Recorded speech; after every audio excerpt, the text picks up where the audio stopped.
Perth Corporate Rumble 13 Blue Team fighter. Mel Brans is with me today. We discussed juggling life as a paramedic, homeschooling, Australia-wide travels, and what we can expect on April 5. Special thanks to Life and Soul and the Yard Gym, major sponsor of today's guest. And as always, Gobsmack Sports Mouthguard, MVP Real Estate, FMR Building and Construction, Studio 22, Counterbalance Fitness, and Brightside Live, all major sponsors of the 13th Perth Corporate Rumble. I do remember this fight, and I thought, I don't know how Kiara's going to go. If I had to pick a favourite, I thought Jodie was a favourite. And Kiara came in and put her head down and just... Went for it. Went for 3 rounds. Yeah. When they went off the first round, I was like, surely they're not going to be able to last. And they both Kiara did. I couldn't believe she had that gas tank. Yeah. She's done well. Did you see photo? I don't know if you know any of these fighters, but yeah, Kiara, I think she's just had another kid as well. I think congrats on that, Kiara. And she lost a ton of weight. Like she was, I'm going to have a guess at about 25 kilos. Oh, wow. Yeah, massive change. Wow. And then she's come in and she's doing well. Her partner, he came in when I interviewed her. Oh. He's spot on as well. And she just went for 3 rounds. Yeah. There was another girl a couple of years back called Joanna CV. CV is the last name. It's quite weird. Oh. Yeah. And she did the same. I thought, because she hadn't been to many trainings, I thought she's gonna struggle. Yeah. She didn't. Just put the head down and held the breath and just threw punches. So it is possible. Yeah. We'll find out. Your cardio must be a big advantage. Yeah, I think that, that'll help me get through, I think. Boxing fitness is different though. It is. Initially I got bad shoulders because of swimming. And so initially that's what let me down, like the endurance in my shoulders. Because don't swimmers, their shoulders are too flexible or something, more prone to dislocation? Is that right? Yeah. I had bursitis in my shoulder when I finished. Oh, that's terrible. That's tough. And then never did anything about it. I just stopped swimming. That's the best thing to do. Just ignore it. It goes away. It's like all my problems. Yeah. It's amazing. So that's what I found hard initially. But after these last, 5 weeks, it's fine. Like, it's not a problem. And yeah. So I don't know. We'll see. I'm really looking forward to it. Yeah. And I have been doing lots of training outside of this. I did high rocks just recently. So it's good now. I can just put my focus towards this. But to be honest, my training's probably not going to change. Okay. So did you, when this started, I know you do, I do watch your Instagram. There's a lot of training videos in there. Do you still do like actual competitions and stuff, or is this sort of like your main focus now and you just do a bit of that for fitness? I just went to Brisbane 2 weekends ago. Nice to see you committed. Compete. Nice to see you committed fully to the Perth Corporate Rumble. I am. The Gobsmack Perth Corporate Rumble. And so that was the last competition. The next one's in July if I decide to go. Otherwise, it's back here in September. Okay. But I just, ever since having the kids, I've just really enjoyed doing something for me. And I used to train for no purpose really, other than for me, my time. But since, committing to high rocks, it's been really good to have a focus, and then having this, it means that all my training's actually going towards something, a performance-based goal rather than just like training for mental and physical and things. So it's a different purpose, definitely. Do you find it easier to train when there's like a focal point, like an actual event? Yeah, definitely. Yeah, because when I swam, that's what I trained for was.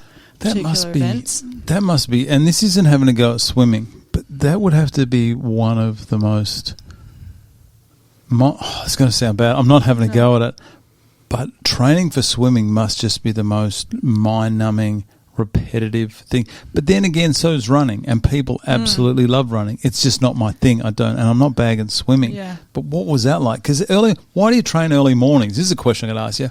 Why do people train swimming early mornings? Because you have to get so many hours in the day, and there's not enough hours in the day. But afternoon, wouldn't that be better? A bit warmer? I do afternoon too. Really? Doubles. Oh, yeah, that every sounds day. terrible. Yeah. For me. Yeah. For you, it sounds awesome. Nah, like since I stopped swimming in 2012, I've probably jumped in the pool and done laps probably 3 times. Yeah. Because I just could not think of anything worse than swimming. But when I swam in a team or like in my squad, yes, it's an individual sport, but I think it's a team sport as well because you're going up and down the black line and so is everyone else. So you're all doing it together. You're all dying together. So Shared however pain. you feel, the person behind you or in front of you is going to feel exactly the same. Where if you're doing it by yourself, I don't know, it's just really hard to keep going because, yeah, I get bored now. But training in a squad is so different to training by yourself. And I don't have any swimming goals, so to me at the moment there'd probably be no point going back to swimming. But my brother rang me last night actually and was like, so we're going to do the Roto swim next year? I was like, I don't know, call Dad. Ocean swimming's different though. Oh, yeah. I was a pool swimmer. I did a couple of ocean water swims. I have done the Roto swim before, but, yeah, I don't know. I would like to do it solo to get the number plate. Do you have to do it solo? Yeah. Jeez, it's So all all the about, number plates you see is they've all crossed solo, and their number plate is the number crossing that they've done since the Roto swim started, like 20 years ago or whatever. Yeah, so I would really like to do that as for the number a sense of plate. achievement for the number plate. For the bragging rights. Yeah, but no one would even know what the number plate was. I do see someone in my work's got one. I always wondered that. Yeah. So they've done it solo. Yeah. How far is it? 20K. Oh my God. 19 point something, I think. I find that hard to ride a bike that far. Yeah, like 6 hours if you're my rooting along. God. I know. But I think that's a real mental challenge. It's not so much a physical. Like, it's more mental than physical. What about sharks? No, you can see the bottom the whole way. Really? Yeah, except the shipping channel. I did not know that. Nah, so I was really nervous. I don't like ocean water swimming. Hang I'm on. so used to You can see the pool. bottom, and I asked about sharks. You know sharks can still pass between you and the bottom. Yeah, but you can see. It's not like the unknown where they're just going to come out of nowhere and come and scare eat you. Yeah. And there's so many boats, all the motors, I think it would be really scary for them. Like, Just they swim in the middle annoy of you. some people, and if you Yeah. see Jono next door go down, he goes, time to get out. Yeah. I don't know if there's been any shark incidences during any of the swims. I think it's Dunno. a fear of the unknown. Yeah. That'd scare me. I go down to the beach, even like at Cottesloe or something, and I just think, oh, there's a shark out here. Yeah. But it's their environment that we're encroaching on. So. I know. But the I thing don't is, know. like, I'm not here to Scary. damage anything. I'm not going to hurt you. You don't hurt me. Yeah. Tried it. They don't understand that. No. They don't speak the language. You got 3 boys. Yeah. Tell me, how did those little tackers? You didn't have to take them to school today? No, I took one of them to school. He goes to pre-kindy. Yeah. And then my husband took the other 2 to school. Pre-kindy? What's that? Like kindy before you hit kindy. Oh, okay. How many days a he's week? 3. He goes okay. there 4 days. So he was at a daycare centre and it just got so expensive. That's madness, isn't it? Oh, Madness. it is ridiculous. There's no point in working. Just daycare. Yeah, Done. our last daily rate was like $170 something. We get childcare subsidy, but that's not the point. No. Yeah, ludicrous. So we moved to a pre-kindy, which is a privately owned, kind of like it's daycare hours, and you can drop them off, pick them up whenever you want. But you make their lunches like you would for school. Mm-hmm. And it's more educational based rather than a babysitting service, which Oh, more daycare yeah. is. Do and they get he the loves naps during the day? it. Yeah, How good he are doesn't, they? but yeah, he does. How good? Offer. How good would a Yeah. day nap be? Yeah. So good. Yeah. Oh. I do nap sometimes if I get a chance. During the day? Yeah. Doesn't that like mess up your sleep at night? Nah, because when I swam, I used to get up so early. Oh, yeah. I'd get up, come home, have breakfast. Or this is when I wasn't at school. Come home, have breakfast, have a nap, wake up, have lunch, have afternoon tea, go back to the pool. So I'm such a good sleeper. I can sleep anywhere Just on anything. drop. Yeah. We'll get So into good. it later, but I suppose being a shift worker and a paramedic as well. Paramedic? What did I say there? Making up new words today. I suppose you'd have to, whenever you get a chance to go down, you just drop, get that 20 minutes in, just that power nap. Yeah. And you got 3 boys. Yeah. Lucky me. So you're in they're great. They're great. They're great? Yeah. How old are the boys? They're 3.5, 5, and just turned 7 last week. Oh, I guess all pretty close together, so they all can get along and annoy each other. And yes, That's annoy how it each is. other, yes. Any two. It doesn't matter what two, but any two together, they get along really well. Throw the third one in? Oh, it's a nightmare. Why does that happen? Yeah. What is it with Three's boys? a crowd.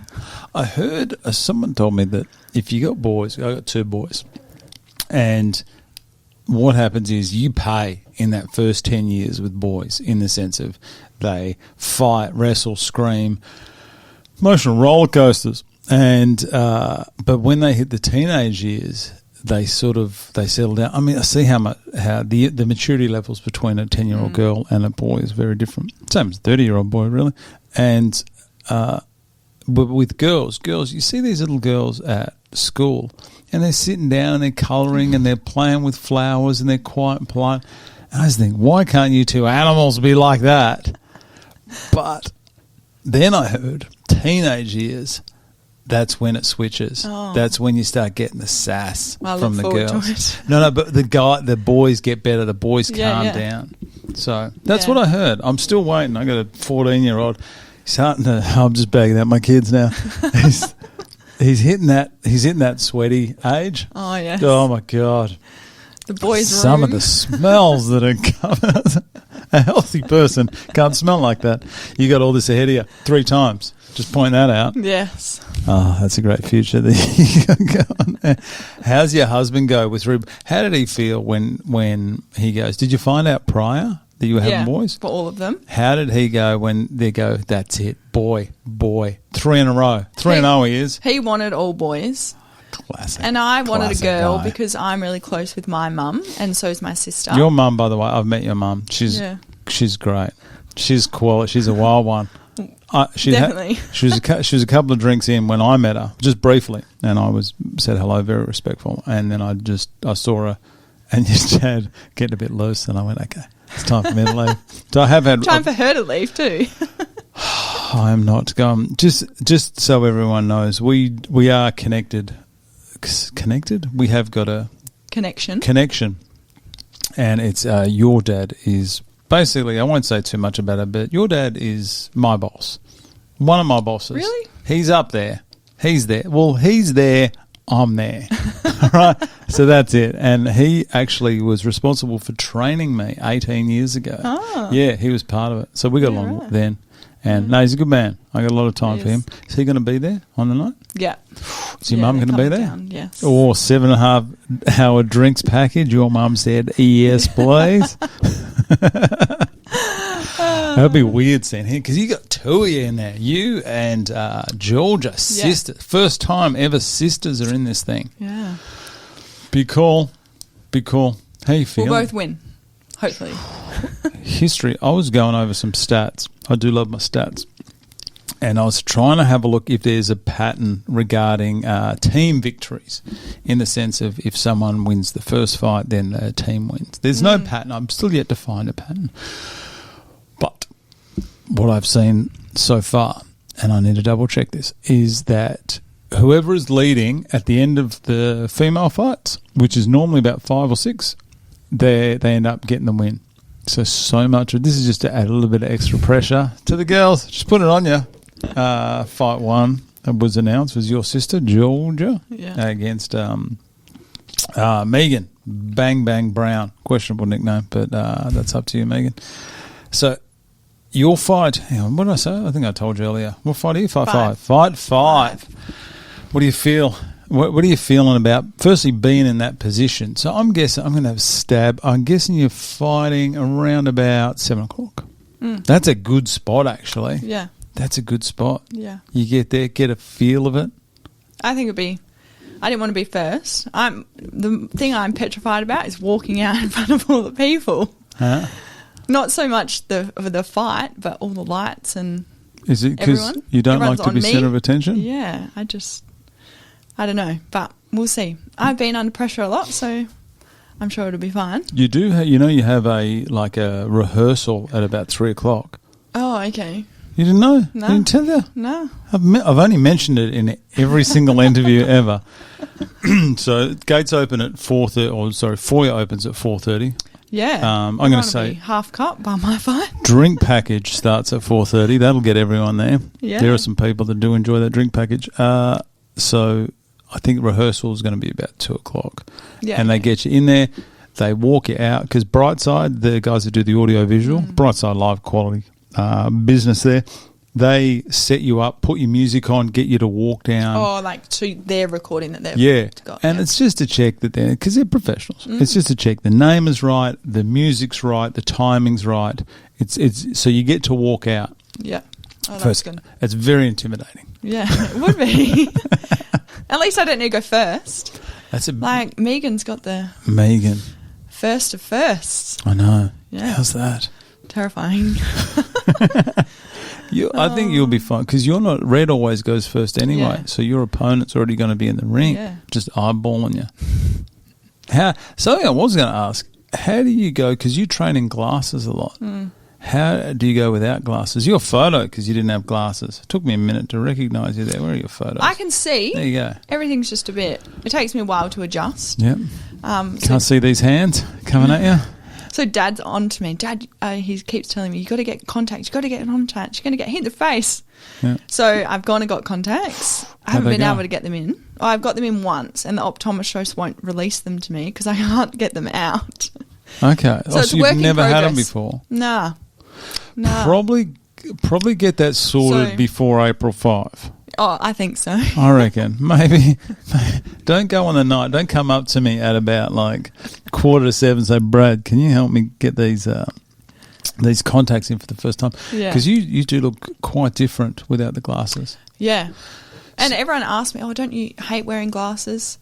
And no, I'm just so used to wearing them and take them on and off and everything. And because I can still see, it's just not clear and I can't focus. Yeah. Okay. Something I've got to compliment you on, and Georgia as well, is your choice of footwear in your photos. Do you know how easy that was to actually get your picture up, considering you wore appropriate footwear? Some people wore some shit. Some people, I'm not going to say who, but he did fight in the last PCR against Joe Reid. So I'm not going to say who, possibly Paul King. Paul King wore some white New Balances that looked like he'd just been mowing the lawn all day. And I've gone, Paul King, what are you doing to me? We're going to cover him up with a kickboard or something this year. Oh, there you go. There's your fight.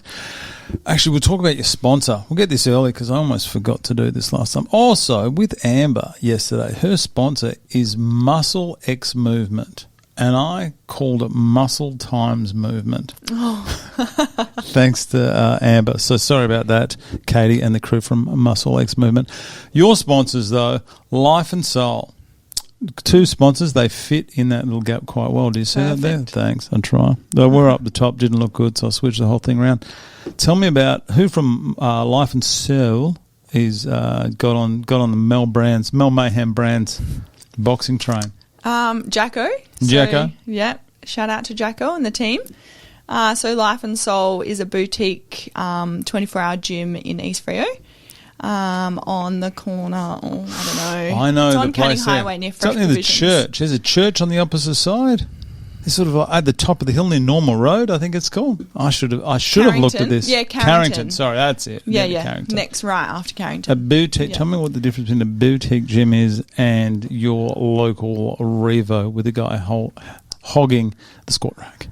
Yeah, so everything's just so luxe. There's all the equipment is tan, not black, and it's got really nice lighting.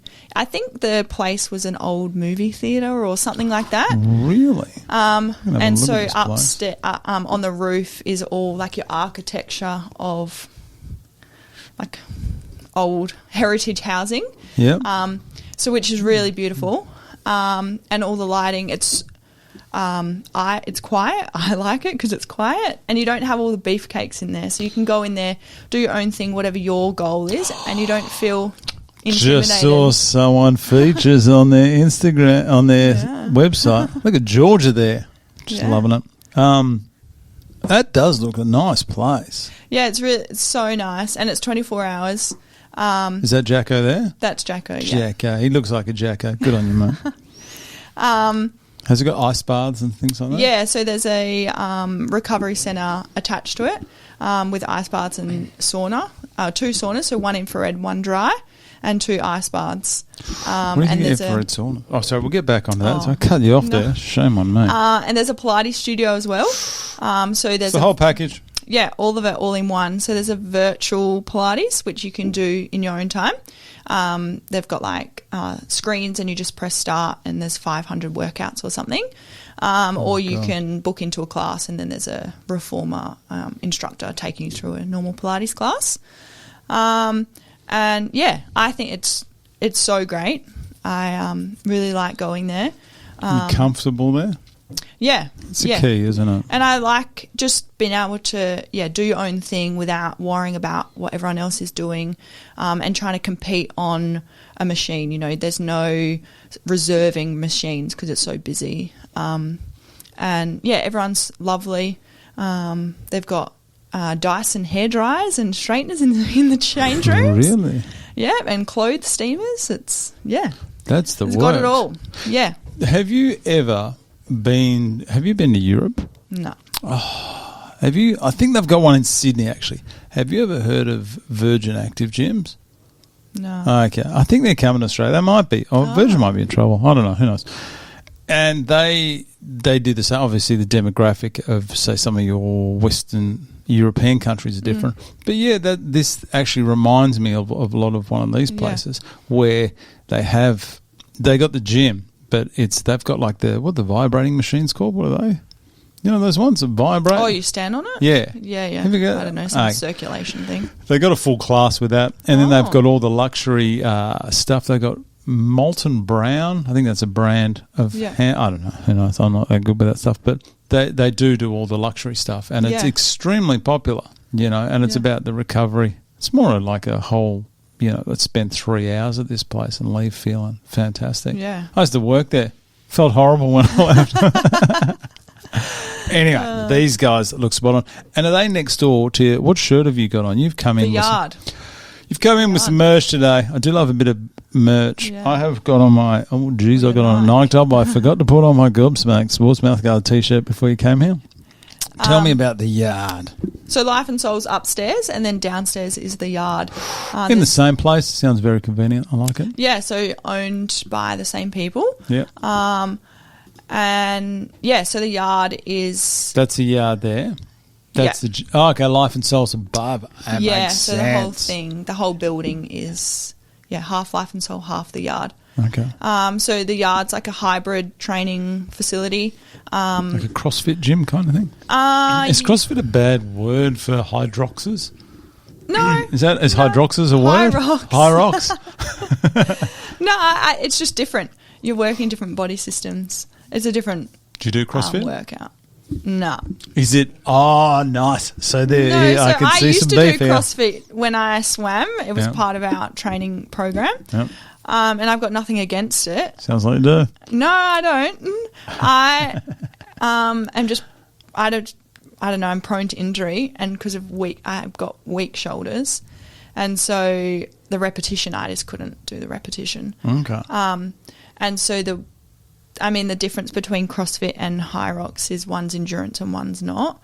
And High Rocks, you know what workout you're going to do every time because it's the same, where CrossFit, the workout that you're doing for a competition doesn't get released until, I don't know, like just before the competition. Oh, so you don't even know what you're doing? Nah, so you can't prep just for the workout. You need to prep for all of it to, be ready for the workout. So it's like taking a test, saying, listen, we're going to give you 10 of these 100 questions, study the lot. Yeah. Oh, my God. Yeah. That's not good. Yeah. I just saw CrossFit and I just saw injury. Yeah. I just thought, surely your shoulders can't do that kind of stuff. Yeah. But it's amazing to watch some of the people do it. Oh, yeah. Blows my Shirt off mind. straight away. That's Yeah. it. No shirts allowed in this Yeah. CrossFit gym. It must be on the contract, I think. No shoes, no shirt. Yeah, that's how it goes. But you enjoy this kind of thing. How important is the recovery part of it for you?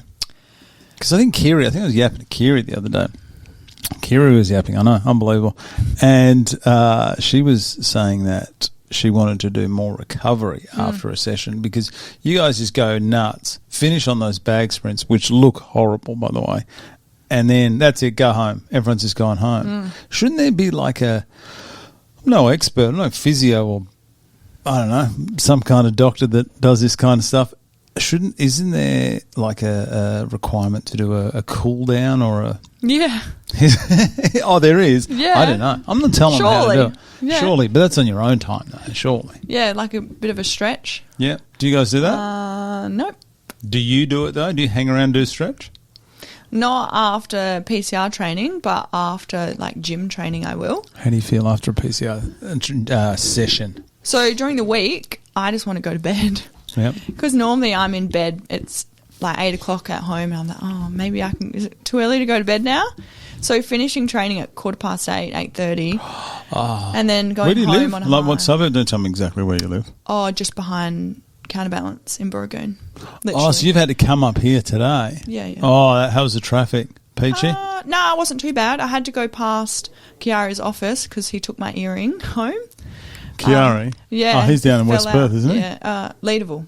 Leederville, sorry, yeah. that's right. Studio 22, major sponsor of the Yeah. Blue Corner, Studio 22. Just dropping these sponsors in whenever I can. So, my earring fell out last night at training. So I went and picked that up and then came up here. So it wasn't too bad. Okay. Probably in like an hour, all up. I do appreciate But I you coming up stopped. here. No, it's not too far. I could bring all this stuff down to the gym. Can you imagine? No. Imagine there's no room in that storeroom. No, I go to the chiropractor on, what's that road? Beaufort Street? Really? Yeah, Perth Sports Chiro. Just up here? Yeah, see Jibby. Shout out to Jibby. Jibby. What's Jibby's name?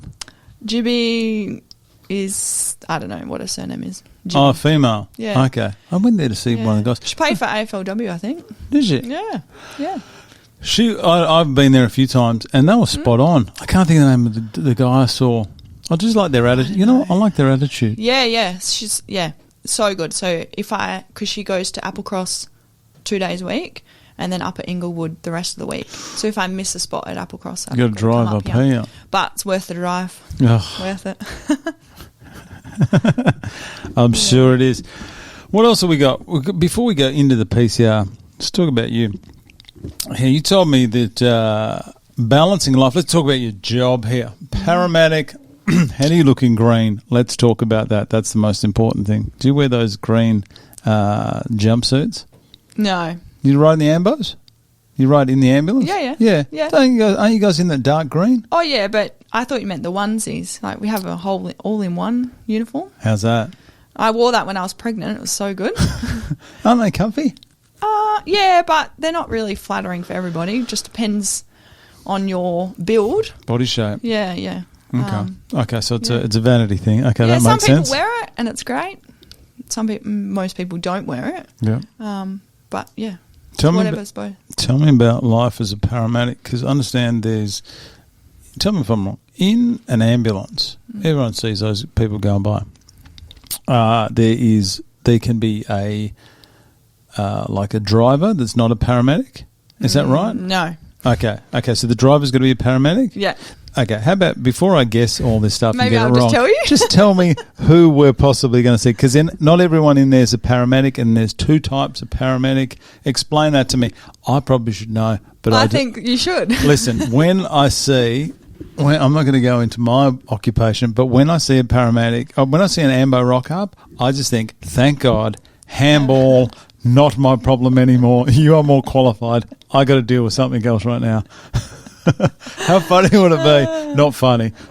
Well, funny that it happened, not funny the situation. How funny would it be if you got out there and I was there doing something? I'd just say, "Oh, geez, you took your time, Georgia, late." No, you were early today. Thanks, I appreciate that. Tell me about But tell me who's riding in the ambulance after all that. So there's two of us, and we both take it in turns of driving or attending. So someone sits in the driver's seat, someone sits in the passenger seat. Mm-hmm. The person in the passenger seat is the attendant. So any patient that we have, they are the main person to take care of the patient. Different quals or same quals? So when I first started the job, there was ambulance officers and there was paramedics. Ambulance officers were those that were going through the training process, and each year gained a level of qualifications. Right. And in their final year, they had the same qualifications as a paramedic, but was just working alongside a paramedic. For lower pay, understandable. Yeah. So now it's changed a little bit. The names are different. I think it's called paramedic interns or ambulance officers, so still going through training. And we've had a lot of direct entries come over from other services. Is it due to low numbers? Yeah. That is universal across emergency services, isn't it? Yeah. What's the answer? Offer more money here? I don't know what the answer is. No, I don't know. It's health. It's a difficult one, I think. But yeah, so one day we do 2 day shifts, 2 night shifts, and we have 4 days off. So one day someone will drive, and the next day that person will then attend, and we swap over. So 2 days, 2 nights, 10-hour days or 12 and 12s? 11 and 13s. Okay, all right. Yeah. So that must really affect your the body. Doesn't it? Like, I know with police where they do like a bunch of day shifts and a bunch of night shifts, actually shortens your life expectancy. It does. That's scary. Ages you, yeah. Oh, it ages me. I'm 21. Yeah, I don't do that. I work part-time, so I do one of the days and one of the nights, and someone else does the other day and the other night for me. Wouldn't it be better to do the 2 days or the 2 nights? Yeah, but because the hours are different, and it's too hard for payroll to split it like that, so you have to do it even. Of course, it would be, because each week your pay would be different. Yeah. Come on, payroll, get on board. That'd be so much better. So how do you go staying awake the entire night shift, especially after you've done a day? It's challenging. If we can get our head down between like 2 and 4, that would be really nice. You guys, makes a difference. How do you guys get your head down? You guys are flat out. Flat out, yeah. All the time. We are. I don't want to go too much into your week. You don't have to tell me stories, but I'm going to ask. You can decide whether you tell me or not. Some of the calls that you get. Yeah. How many? How busy? That's a percentage. Say you're at 100%. How many of the calls, percentage-wise, do you think do not require an ambulance? A high percentage. Yep. High percentage don't require an ambulance. That doesn't mean that they don't require hospitalisation. Yeah. But huge. Like in the 80s, I reckon. That's just me. What I attract. Everyone. So you're one of those. Everyone attracts different things. Is that black cloud? They call that in the AMBO service. White cloud. White cloud's where you don't get anything. Yeah, that's me. Oh, so you don't get jobs? Or I get 80% of ones that don't need to call us. Okay. I hope I'm not going to get in trouble. No. No, I am a white cloud, and I think that's great because it's longevity in life, and longevity in the job. But that's good that 80%. With you saying that, because that just means that no matter how minor the situation is, you will still treat it as you should. Yes, controversial, I think. Okay. The only reason I ask is I went to Perth Children's Hospital the other day. Oh, yeah. A little while ago, and they are world class. How they keep that fantastic attitude is beyond me. Yeah. Because I was ready to lose my mind, and I was there for like 4 days. Point is, I see the people that are in there, and I just think, I'm not a doctor, but I just think you shouldn't be here. Like, there was someone in there for a splinter in a bed. And I just think, I didn't know the situation. I don't know what the actual splinter was, what type of wood it was. Could have been a pine, could have been a thick jarrah. I'm not too sure. But I just think these doctors were and nurses were just world class. They treated this person the same as they'd treat anyone else. how don't they get frustrated Yeah. just to think, you are wasting my time? How don't Yeah. they do that? And how don't you ambos do it? Because I can't be 100% certain in saying that I wouldn't crack the shits, because I probably would. Yeah, we've got to remain professional. You do.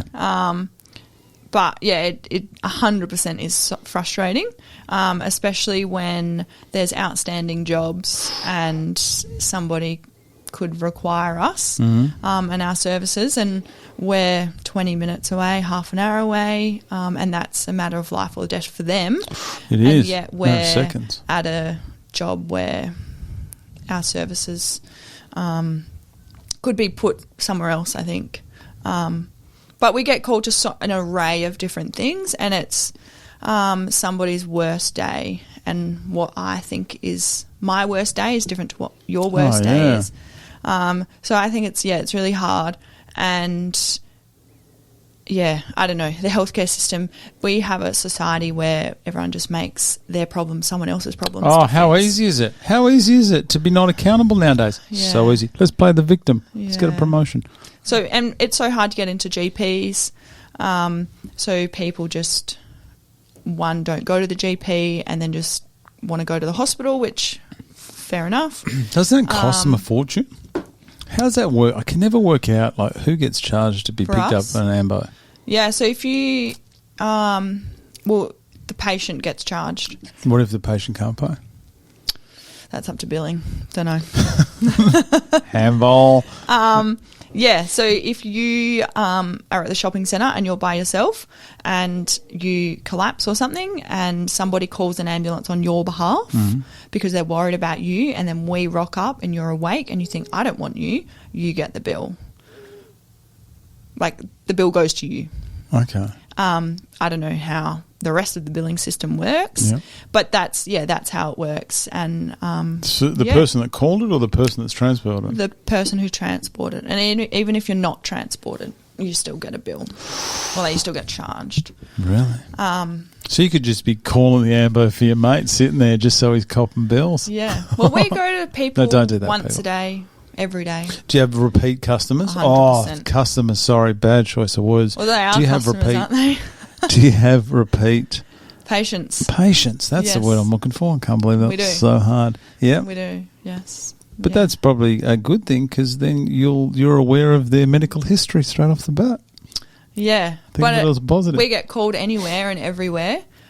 So depending on where you are, you could go to somebody who is known to the ambulance service, but you don't know them because they're out of your area. Okay. Because you guys go everywhere. Everywhere. I saw an ambo I won't mention the incident. I saw him on Tonkin Highway near the airport, and he goes, yeah, I've just come from Mandurah. Oh, that's a Yeah. drive. Yeah. So it depends on, our standby capacity. We're often down crews, unfortunately. And the volume of calls is huge. Massive. It must and be it's getting only worse. getting bigger, yeah. Worse. Oh, have Yeah. you ever had to deal with someone who was not happy to see the ambos? Yeah.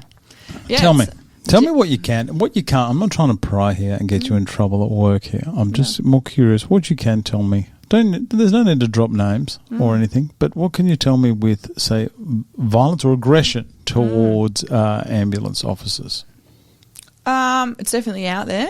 It is. And it's 100% not acceptable.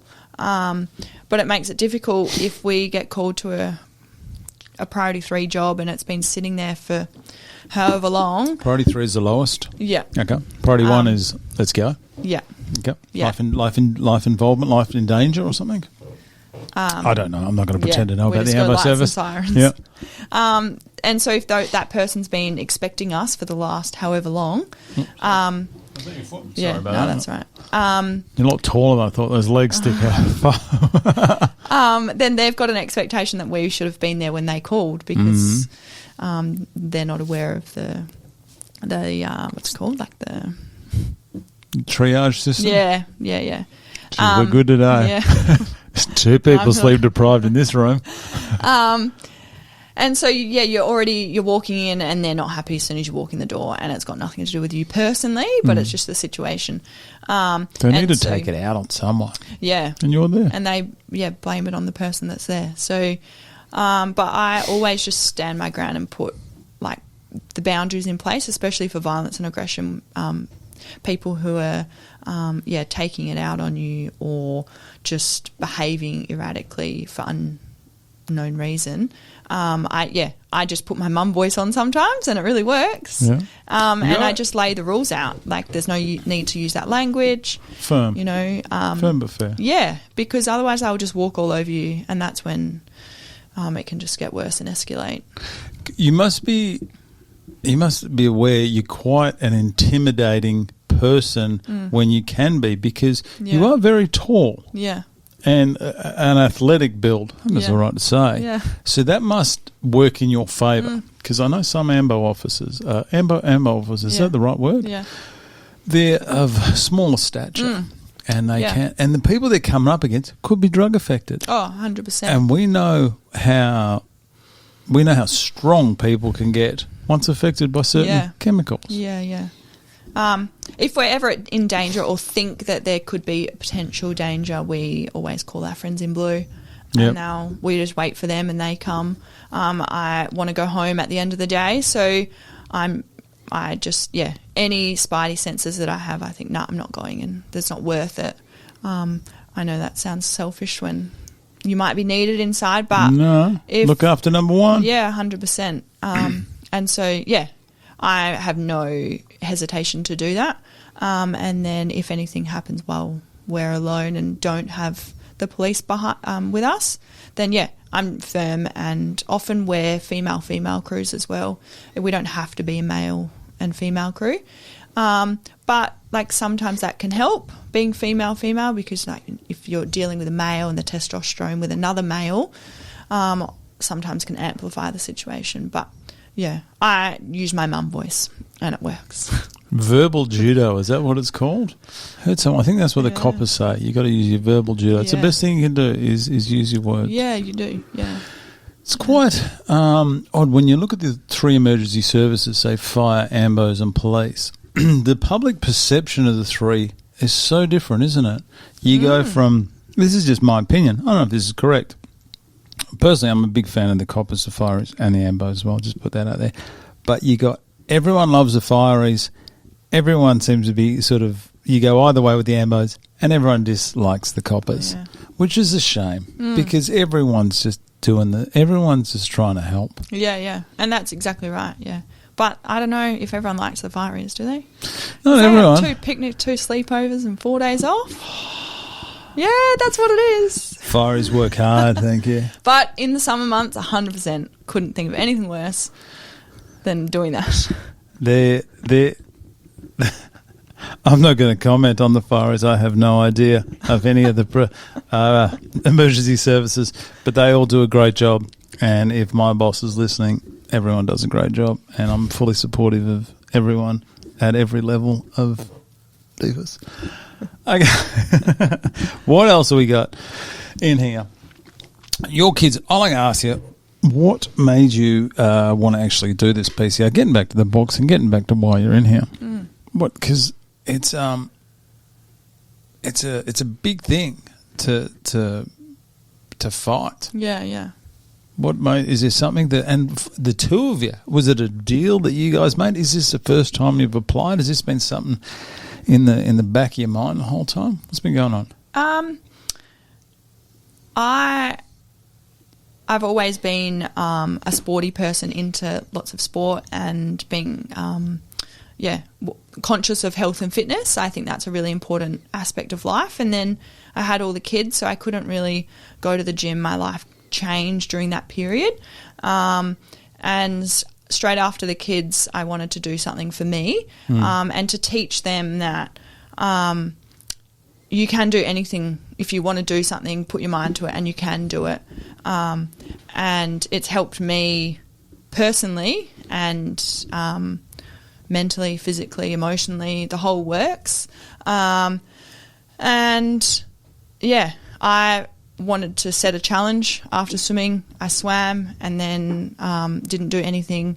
Did a bodybuilding comp, and then You did one? Yeah, years ago. I couldn't find any photos of it yet. Keep talking while I get on Mr. Google here. Nah, and then I really enjoyed going to the gym. I used to go to Fit Stop and loved the environment and the community there, but just didn't have the challenge. You're not going to find. I will find it in here, somewhere in here. I'll find it, just post it the whole way through, just cut your whole video and just have you. And then, I have been seeing photos and videos of PCR and the RQCC event. I've known a few people that have done either or of them. Oh, so you know people that have done the PCR? Yeah. Who's that? One of my colleagues' sisters did it last year, Liv drew it. I don't know them personally. Live or die drew it. Yeah. Fantastic young lady. Yeah. Saw her after week 2, thought this girl is not going to make the event. She copped a smack from Marco the Phenon fam and spat the dummy and left. And I went, I like this girl, but I don't think she's got it in her. Complete turnaround. Yeah. And just came so good. well.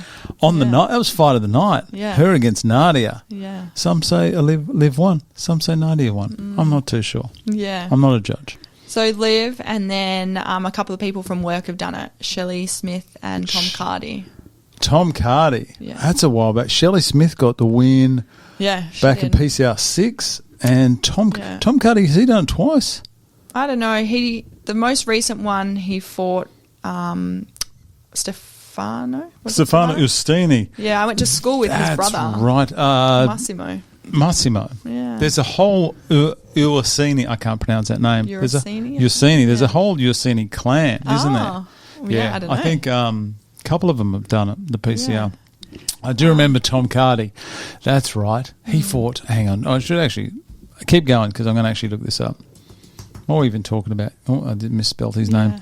And then I was like, oh, maybe I should apply and do that. That'll be really cool. There's Tom Cardy there. Yeah. Thomas the Tank Engine. That's right. It. Yeah. Tom Cardy. Yeah. And he fought Stefano the Houdini Ustini. That is back at Fight 7 of PCR 10. Yeah. I remember that one. That was the one after COVID. Yeah. So, and then, I applied and my sister was like, oh, I want to do that too. Of course you did. Yeah, whatever I do. No. Oh, there's some truth to that. No. I guess. And then, just we a little both got sister in. just hanging on. I want to go to the shops. I she want does to so go. much for me. I would be lost without her. It's great. How did you feel when you got the call? When did you find out that you're in? Oh, I don't know. Officially, because we know what happened. This year, maybe. Or maybe the end of last year. I can't remember, actually. When you got told that you're in, how did you feel? Did you go, this is real? When did it become real for you? Last weekend when you got your opponent? Yeah.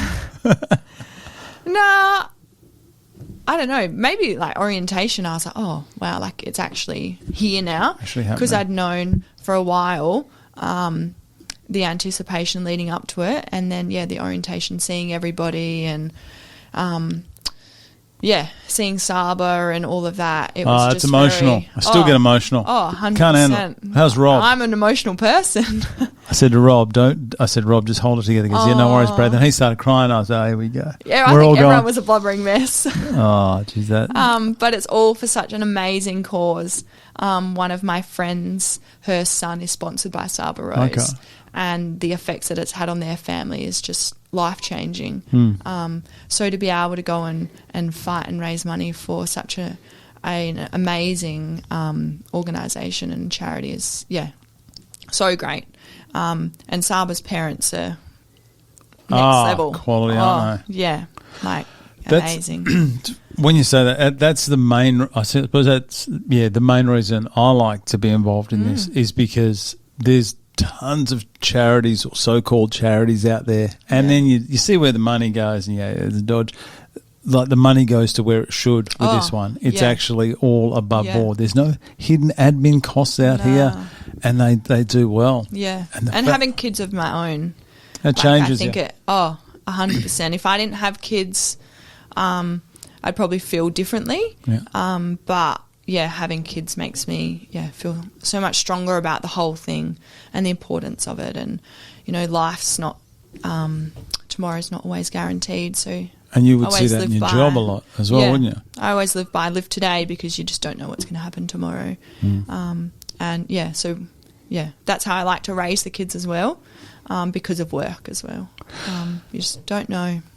I'll go back a little bit there. Is that you're obviously very sporty, and I understand the importance for your like mental health with doing sport and training and being physical. When you had the kids, because obviously with kids of that age, there you've got like maybe about a 3-4 year period where the training all goes on the back burner. How did you notice any change? Was there like mood changes? Did you feel differently because you weren't doing that level of training? Or were you still training pregnant? No, I didn't train pregnant. I trained pregnant with my first and then didn't do anything after that. Okay. So I don't know, I just got used to life without training. But we were always out walking, riding. So I just did other physical things. So not really. That was just my life, and I accepted that that's just how it was. Yeah. And I knew that it wasn't going to be forever. And then, my husband worked FIFO. So I had a babysitter who lived across the road from us, which was so great. How convenient. Yeah, and nice. they're from a swimming background as well, so I knew that they were always up really early and I could see their lights on. So one day I was like, do you reckon that you would look after the kids so that I could go to the gym? And she was like, yeah, no problem. And they were all asleep because they're great sleepers. So she just sat in our house while I went to the gym, came back, and then one day she was like, I think I'm going to join the gym too. I was like, no, but you can't.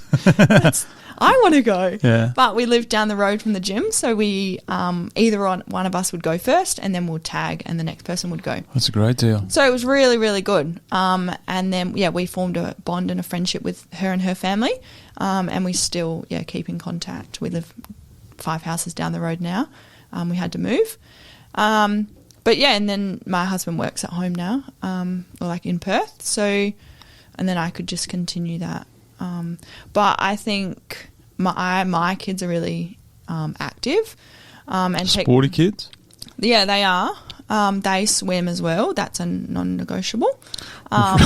You're going to put them through. You're going to get some teenagers with some bad shoulders. No, but they love swimming. And they do. They only do it You are once a week. swimming, non-negotiable. We love swimming, Mum. I'll ask him, bring him in here. Do you love swimming? And he just look at him. We love swimming. No, but I think it's so important. Save me. No, we live Help, in Australia, and I did swim teaching when I was going through uni, and the number of young kids that couldn't swim, were Can't afraid swim. of water, it's just terrifying. So I was like, nah, my kids are swimming. So they do lots of sport and activities, and my oldest, I can't do that person. I can't do that, Mum. I can't. And so I've worked. That's his tone as well. I actually heard his voice there. So I have worked with him to prove to him that he can do things and to kind of help switch his mindset. And as he's gotten older, I've seen, a bit of a shift, which is really good. And they see me go to the gym and boxing. Oh, Mum, why do you go to boxing all the time? Why do you go to the gym? And now they say, Mum, can I come? So they come. My husband's actually started going to the gym as well, which is amazing. Counterbalance or? No, he goes to the yard. Yeah. And so now on a Sunday morning, it's a family affair at the gym, which I think is amazing. That's great. And I remember as a child being dragged to the gym with my mum and dad. Your dad was an animal back in the day. He was. Toughest Still is. toughest firefighter alive. Is that what it's called? Yeah. And he won it. Yeah. I think, wasn't it 2 years in a row? Yeah. Jeez, he's a madman. Yeah. In the nicest possible way, Stinger. He is. He's going to compete next year in Saudi Arabia. You did tell me that. Yeah. For what? For what? I don't know what is. I'm not going to give him a hard time because he can make my life hell. What division? The over? Over 50s? How's Stinger's knees? I think they've been better. But he has it in the mind. So he got asked to go and work at it last year. Yep. So mum and dad went over there, and I think he had a bit of FOMO. So thought, yeah, I'm going to go this, or I think it's next year or this year. Actually, sure. I don't know when it is. But, yeah, so he's going. They train at the yard as well in Karratha. The yard's in Karratha? Yeah, it's in Karratha, Port Hedland, nice. Broome and Perth. So, yeah, my mum was the one that got me into the yard, actually, because F45 was closing in Karratha.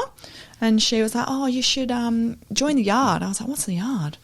And so... Conveniently located near your house. Yeah. So we flew to Karratha to surprise Dad for his birthday. It was all organised and it was the best surprise.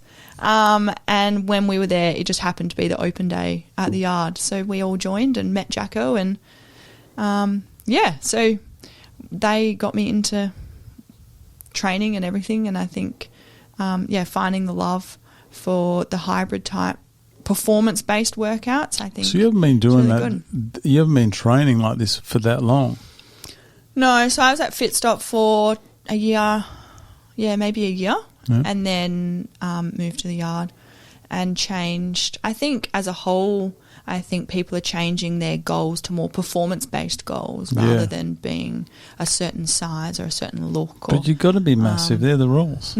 Just bench press and bicep curl. They're the only two exercises you name. Oh, no, I would rather, be able to perform because that's my background is a performance-based sport. So, seen a massive surge in that kind of training in the sense of having someone guide you or having a set routine as opposed to just straight running on the treadmill or straight lifting weights. Yeah.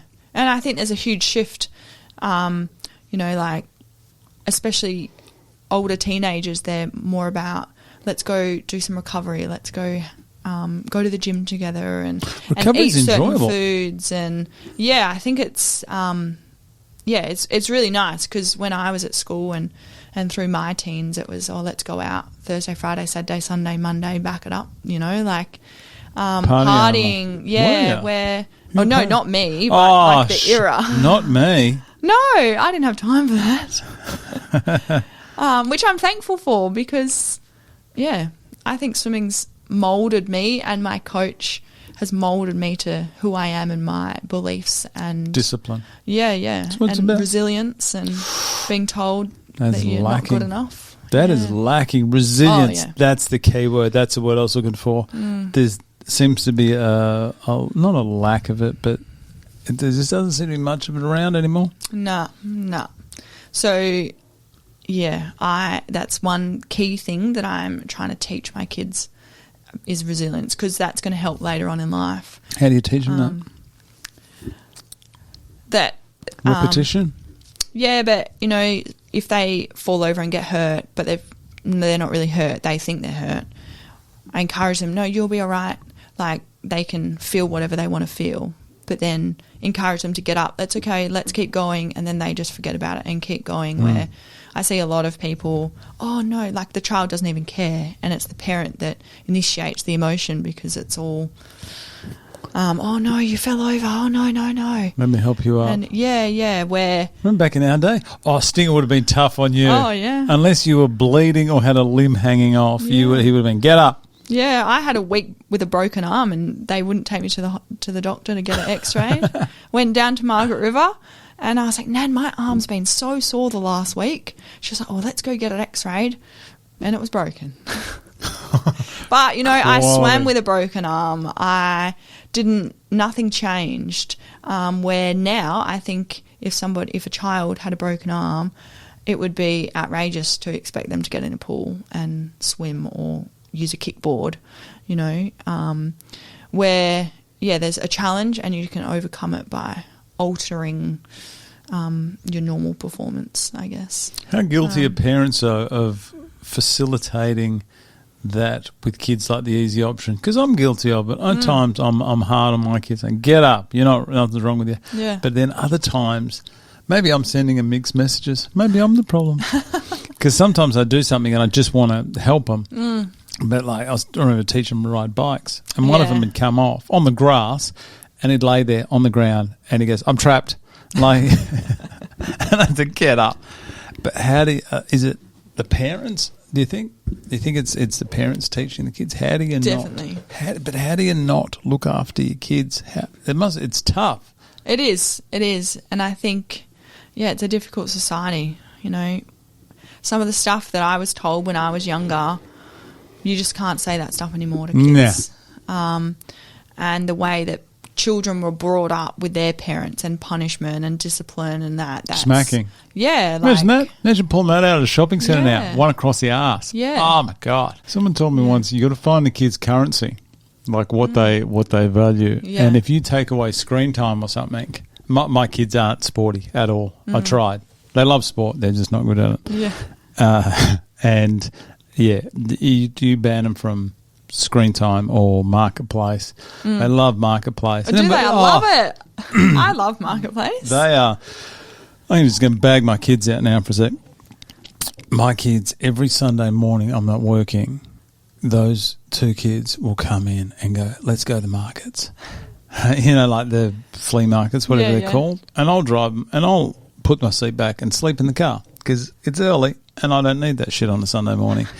And they'll go around and they'll find something and they'll research what's valuable and then they'll come back and then they'll sell it on Marketplace. That's so good. Entrepreneurs, straight up. Everyone says it's so good until that 5 o'clock, Dad, get out of bed on a Sunday morning. How old are they? Oh, my oldest has been doing it for about 5 years. He's 13, 14. Commitment. Yeah. And then I think about it, and I don't know what kind of parenting it is, letting your kid walk around a dodgy market by himself at 8 years old with a pocket of money and my phone. Independence. I remember this is how bad it was. One day I gave him my phone. I said, mate, if you get in trouble, call me.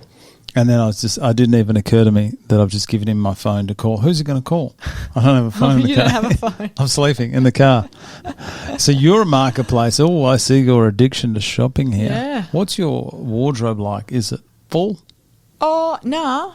What's your shopping? What's your vice on Marketplace? Just anything and everything. Things that we use that there's no point going, like, you know, things cost so much money. So much. And kids are demanding. They want everything and everything. Yeah. So we've taught the kids from a young age that we share our things. And how'd that go? Yeah, so good. And it's taught them. Yeah. How the hell do you do that? I can't do that. Mine are like, nah. Nah, so I'll buy from Marketplace and we'll sell on Marketplace. So if they will buy something, whatever they fancy, and then as soon as they don't use another toy or equipment or whatever, we'll on-sell it and say, okay, we're going to share it with someone else now because we don't play with this anymore. And it saves so much. They can have twice the amount of stuff. So much. And we have, do a bit of a toy, what's it called? Like a toy library, but through Marketplace, I guess. That's a great idea. Yeah. That stops, how's clutter? No, I don't have any clutter. I have OCD. Undiagnosed. I am terrible with buying stupid things. Oh, my wife actually made me that. How cool is that chicken? Oh my God, that's a bit dusty. That's Groker chicken. But I am horrific with buying just stupid things. Stuff. Yeah, you're a stuff buyer. Yeah, like look over there. There's the MTV man there. There's Mario stuff. I don't even know what half of that crap is. And most under the desk. What is Depop?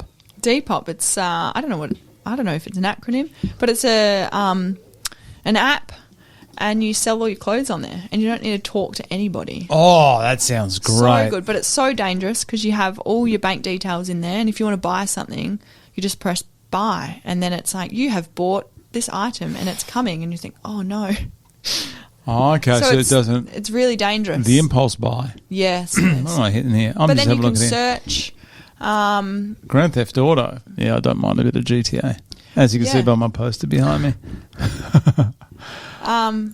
So that's another waste of time scrolling app. So this is like Marketplace, but you don't have to talk to anyone. Yeah. So it's so good. Posted, isn't it eBay? Is this like eBay? Yeah, similar. Yeah, it is. And then you go and post it, and vice versa. It's You can fancier. talk to them if you want to, like via chat, to ask them whatever, and you can make them an offer. So, you know, when you sell stuff on Marketplace and you get 1,000,001, is it still available? I think, oh my God. And what's the suburbs, the pickup? And you're I'm like, right. well, you clearly haven't read the ad then, because I've written it. Oh, yeah, Marketplace people. There should be a shaming. There should be a shaming page for Marketplace peanuts. Yeah. Oh, it drives me That'd insane. be good, wouldn't it? Imagine that. Selling kids stuff, I've found to have like not many issues. Yeah. But it's selling like my stuff or kitchenware or whatever, normal things. That's when you have the most peanuts, I reckon. Do people ever ask to buy weird things? I'm not saying a friend of mine does this. Buy what? But she does. No. One of my acquaintances sells her socks Her socks. on Marketplace. It's weird, right? She'll sell, and she's genius what she does. She says selling pair of Nike socks, size whatever. So the ad sounds like a normal ad. Like, for example, I don't know if you've got, I don't know what socks you've got on today, but she'll put it up there, and then she'll have a photo of her wearing one of the socks and like her feet like that. And she gets messaged all the time from guys wanting to buy the socks. So she'll make it out. So it doesn't look dodgy. She'll make out like I'm selling a pair of Nike training socks, worn 10 times, and puts it up there. She's bang, selling them. There's a market for it. You That's watch. weird. I know. I'm going to go search socks now. You can tell they stand out as well. You can see what she's doing. Good on her as well. But like she's dropping socks for like $50 a pair. Maybe someone would be into your socks. I don't think so. It's weird. There's a market out there for anything. Yeah. But Yeah. anyway, how did I even get onto that? I Some have no idea. weirdo people. Not talking to people. That's what I like. I might have to have a look at Depop. Yeah. Is that Don't how you tell say your it? wife, though. Depop? Yeah. Yeah. No, she's more a what's that? Iconic. Iconic. Yeah. Iconic. Yeah. We're talking about But that's new, where you can buy all the stuff on Iconic, but on here. And it's been worn like once or twice. What socks? Especially dresses and stuff, you know, people go PCR to events. dress? Yeah, exactly. Maybe. I have my eye on one, actually. What are you going to wear on the night? I don't know. Come on. An off-the-shoulder number? Nah, probably a halter neck. I don't know what any of that means, actually. so- Sorry. Yeah, so I'm looking at one online. Otherwise, I'm going to try on some tomorrow. Okay. We'll see how we go. Don't know. Might wear blue. I found this really nice red one, but I can't do wear that. red. No. Puh, red. It's when you order stuff online, last thing on this, only because we were talking about it yesterday. When my wife orders something, it comes to the door, they knock on the door, they say, good afternoon, can you sign for this? And that's fine. If I buy anything, it must be just the dodgy places. I swear the guy drives by and doesn't get out of the car. I find crap in the garden. And, I've been looking for that 2 days. I bought a 3D printer the other day. I bought it for the school. We do a sunflower growing competition or something. There's the money. Yeah. We do a sunflower growing competition, and the money that we raise, we buy stuff for the school. And we raised enough to buy a big 3D printer for them and a whole lot of filament or something. Anyway, point is, we bought it from a reputable company, and my son went outside this morning, and it's sitting on the front, like on the path that comes into my house. And sprinklers could have been on, they won't. Anyone could have just fancied walking in. We have no idea when this thing got delivered, and we were up at 6 this morning. So we reckon he's dropped it off last night sometime. It's just sat there the whole time. Oh my God, I know. An expensive 3D printer. Yeah. But that's just the kind of people I buy through. They just throw shit over the fence. One of the things I've lost over the years, I probably should check if this stuff comes up. After that brief break, we're back. I've got one link in here, and I had to push it here. Have a look. Okay, this is from 9 weeks ago. Now, you sold, is that a Land Cruiser up top? Yeah. And you sold, and you got one of the environment. Greta Thunberg would be just cringing at this. You've gone, is that an F-250? What's going on No, here? it's a Ram 2500. I don't know what any of that means, hey. I'm not great with cars. A Ram 2500. Yeah. Isn't that the same as an F-250? Yeah, but a Ram version, not a Ford version. Oh, is it a different one? An F250 is a Ford. Yeah. And ours is a Ram. Oh, so Ram's the brand. Yeah. Oh, I don't understand any of that kind of stuff. So tell me, what was the reason for the purchasing that fuel, that economical little city runabout that's so easy to park? Good luck getting into any multi-story car park in Perth. No, we can't. We got it earlier than we thought. We are planning a trip around Australia. I like the sound of this. Yeah. Caravan? In a caravan, which is currently being built. How big's this caravan? 8 ton? No, 23 foot. Is that big? I don't know how big that is. Huge. Yeah. Yeah. But it'll be our house, and so the car will needed to be big enough to tow the van. Yeah. So we had a Land Cruiser, but we would have been on the limits, and we wouldn't have been. We would have just been stressed the whole time about weights, safety. Because if you're over, then you're not insured, and having a van bigger than a car pushing you down the roads, just not very safe. So safety, I like it. Yeah, so we got a Ram, and that's a big unit of a car, isn't it? But it's so good.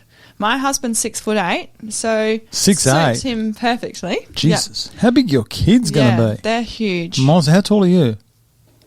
5'11" and a half. The half Didn't make it. Really? I thought you were 6. No, didn't make it. Okay. And so we just needed room. We needed space, and we needed the tow capacity of the Ram.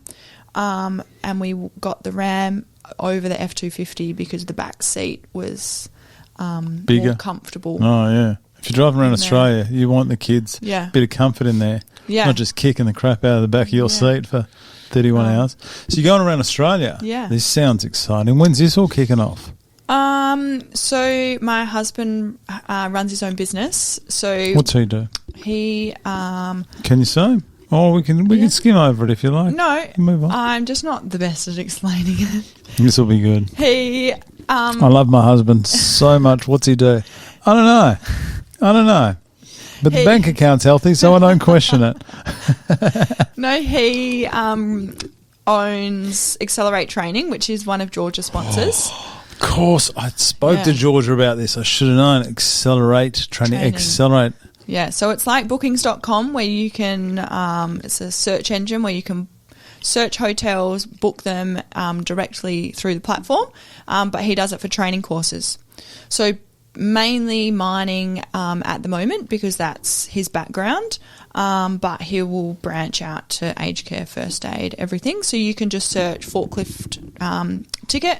It'll come up with all the providers, all the available courses and all their pricings, and you can just book it straight there and then. Sounds convenient. Yeah. So when that's at the point where he can kind of step away a little bit and have somebody else step in, then we'll be able to head off. And I will be due for back-to-backs, which is like we get 8 weeks annual leave a year, so I'll have my 16 weeks, and I'm due for long service leave as well. So I'll just take all that at half pay, and he'll work on the road a few days a week, and we'll go. And I cannot wait. That sounds great. Yeah, so the van is due to arrive in June, and then we'll get it all organised, pack it, and it'll live on our front lawn. But I'm just really looking forward to Friday afternoon, picking the kids up from school and just going wherever, somewhere, away in the bush or whatever. They love being out and just running amok. They don't need anything specific. They just take their bikes and they'll have a ball, walking, running, swimming in lakes, whatever. And I've got a friend doing it at the moment, and I think it's 3 years maybe, or 2 years, sorry, that they've been gone, and they've said it's the best thing ever. They've got 3 kids as well, and so there's a lot of YouTube travelling families that we've been watching over the years because it's been a huge planning process to work out what vehicle, what we want in our van, and how we can make it work. And so, we've done a lot of research over the years and follow lots of families who are having an incredible time. And every time we watch an episode, I'm like, oh, I just want to go tomorrow. But yeah, just getting out there, spending all the time with the family, and I have no doubt in the first couple of months we'll probably be killing each other. And it'll be a huge adjustment, but we run on a routine. We're a routine family, especially when Charlie was FIFO coming in and out, and I was shift work, and Mum and Dad had to look after the kids, and it just, I've just run a really tight structure, which has all paid off because the kids all sleep through the night now, or have done since they were like 12 weeks old, all of them. And so too scared to get up. No. Just pretend you're asleep. No, they have a clock in their room and they're not allowed out of the Grow room. clock? Yeah, until it's yellow. Oh, my kids used to unplug that. Go, Dad, it's broken. It's broken because you unplugged it, mate. You still got the cord in your hand. Clown. At least cover up your mess. No, so yeah. They, as long as we have some sort of structure, they'll be at school and I'll be their teacher, and they know that now. Homeschooler. Yeah, so my oldest says, Mum, you're going to be our teacher. And, I think it'll be an adjustment for all of us, but something that we're really looking forward to the challenge. And, just travelling. We're so lucky to live here in Australia, and especially WA. Like, we have so many beautiful places. There's a lot of families that move from over east, travel Australia and set up home in WA because it's just so beautiful. Are you like a warm weather kind of family? Yes, we'll be definitely following the sun. But we're not on any time frame as such. It'll just be, if we really like a place, we'll stay a bit longer. If it's crappy weather, we'll go past and go somewhere else. We don't really have any plans. We're going to go up to see Mum and Dad. Head north? And then we'll probably grab them. They'll come with us for a little bit. We'll do Tasmania, but in summer. Yeah. So it just kind of depends on when we go as to what way we're going to go. Time frame? I know you said it's not set, but what do you reckon? 3 months, 6 months? Oh, no, like a year, 2 years. Really? Yeah. That's a lot. Yeah. Well, we don't want to be in a hurry. Yeah. And we'll be able to go for a year. And then just depends. We might be back in 3 months. I don't know. But I doubt it. We had a caravan and we just, we loved it. That type of holidaying. Oh, yeah. So underrated. Yeah.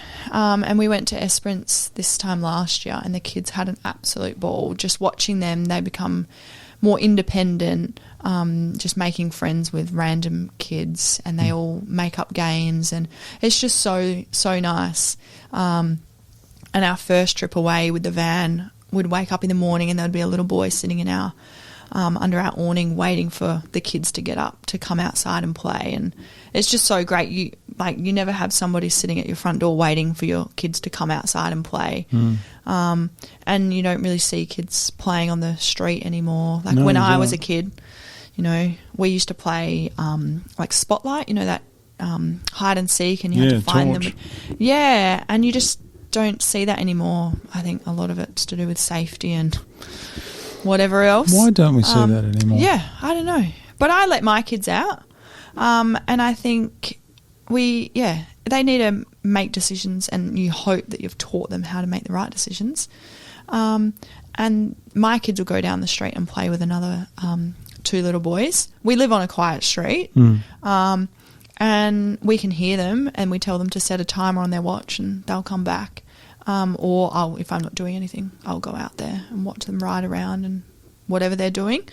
So I can't wait for that opportunity for my kids to grow up with, having us teach them, and they're going to learn so much more than they'd ever learn at school. All life skills. Things that you just don't learn at school at that age. It's been social. I never went away on like aeroplanes and those types of holidays as a child, so we were always tenting.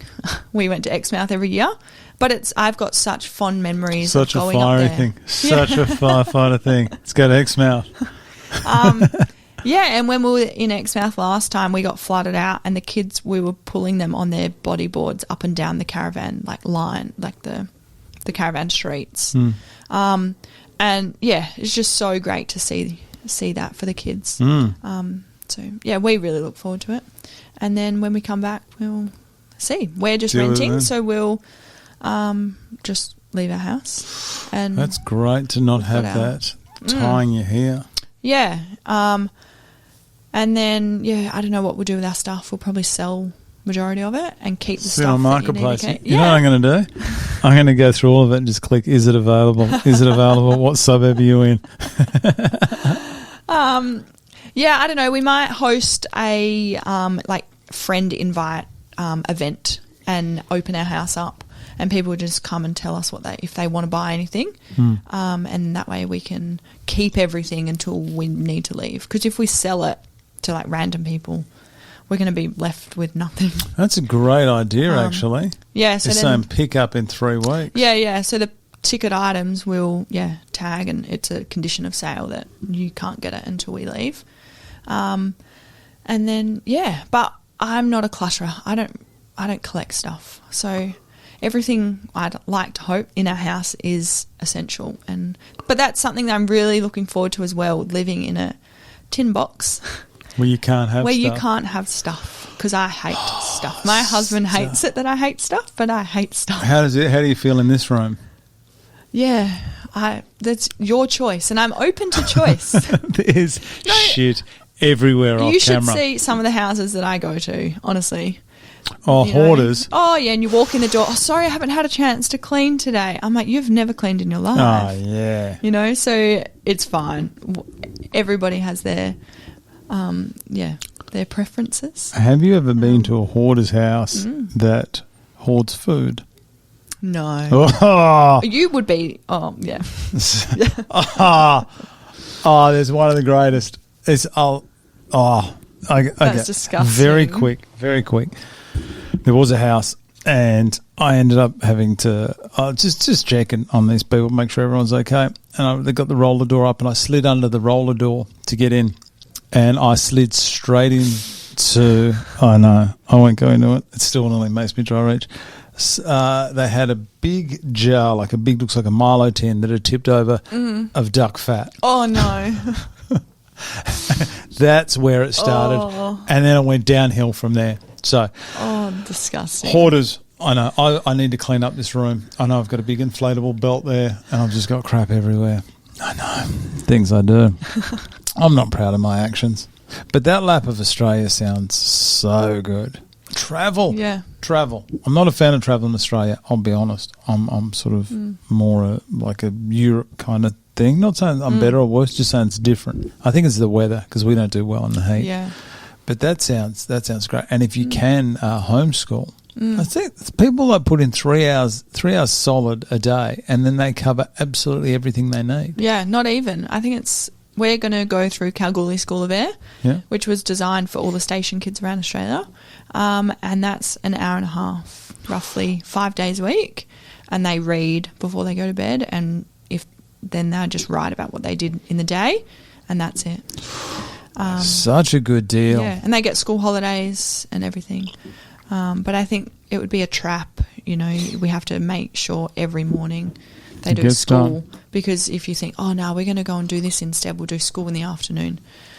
No. The kids wouldn't be bothered doing it then, nor would I, to be fair. And then, you've got to do double the next day. So I've said to my husband, if we're going to miss a day, we have to make up for the day before. So you're not behind, you're in front. Oh, in front. Okay. And then you should design school uniforms for kids. That'd be good. How funny would it be? Just the most inappropriate uniforms for your kids. Good times. Yeah. I'm glad you're doing that. In a way, I wish I could. I had 3 months away with my family. Where did you go? Europe, yeah. And I was hesitant, thinking, how am I going to go 24/7 with these 3? They were probably thinking, how the hell am I going to go 24/7 with Dad? And it was, we didn't appreciate it till we got back.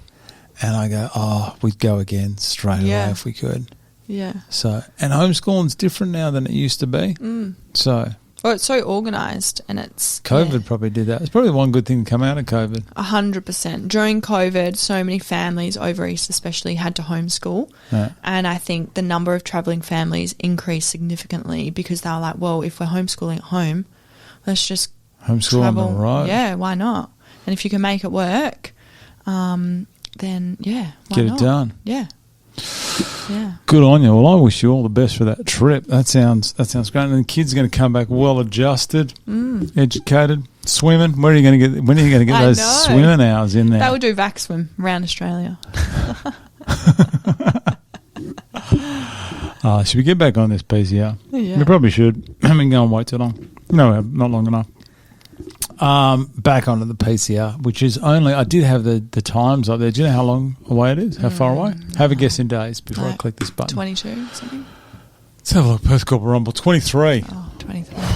Remember when I sent you guys that? It's only 59 days? Yeah. It's ages away. It is not. No. And you're right off the last week because the last week is basically recovery week. Yeah. So there's only, 2 weeks left? Pretty much 2 weeks. Yeah. 2 weeks. All those days early on when you go, I'm not going to train today. No, Miss the I didn't cardio. have them. Did you miss any trainings early? No, only for work. When I was at work. I think you've been there all bar one session. I've been there. I try to get down at least once a week just to have a look.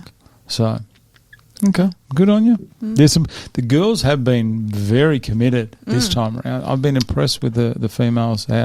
Seems like the majority of you guys are there every single time. Yeah. Some of the guys questionable. At the start, there was everyone was there every session, but then I bet people have their lives. People have lives. They do. So it's hard.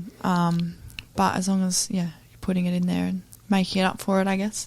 How did you go? You've only been a week in your team now. Have you noticed a change? So I missed Monday because I was at work. So then last night was the first. No, not Monday. Yeah. Monday, Wednesday. Yeah. Last night was the first one. Monday, that I went Wednesday, to. Saturday, Sunday. Yeah. So it was completely different. It's better.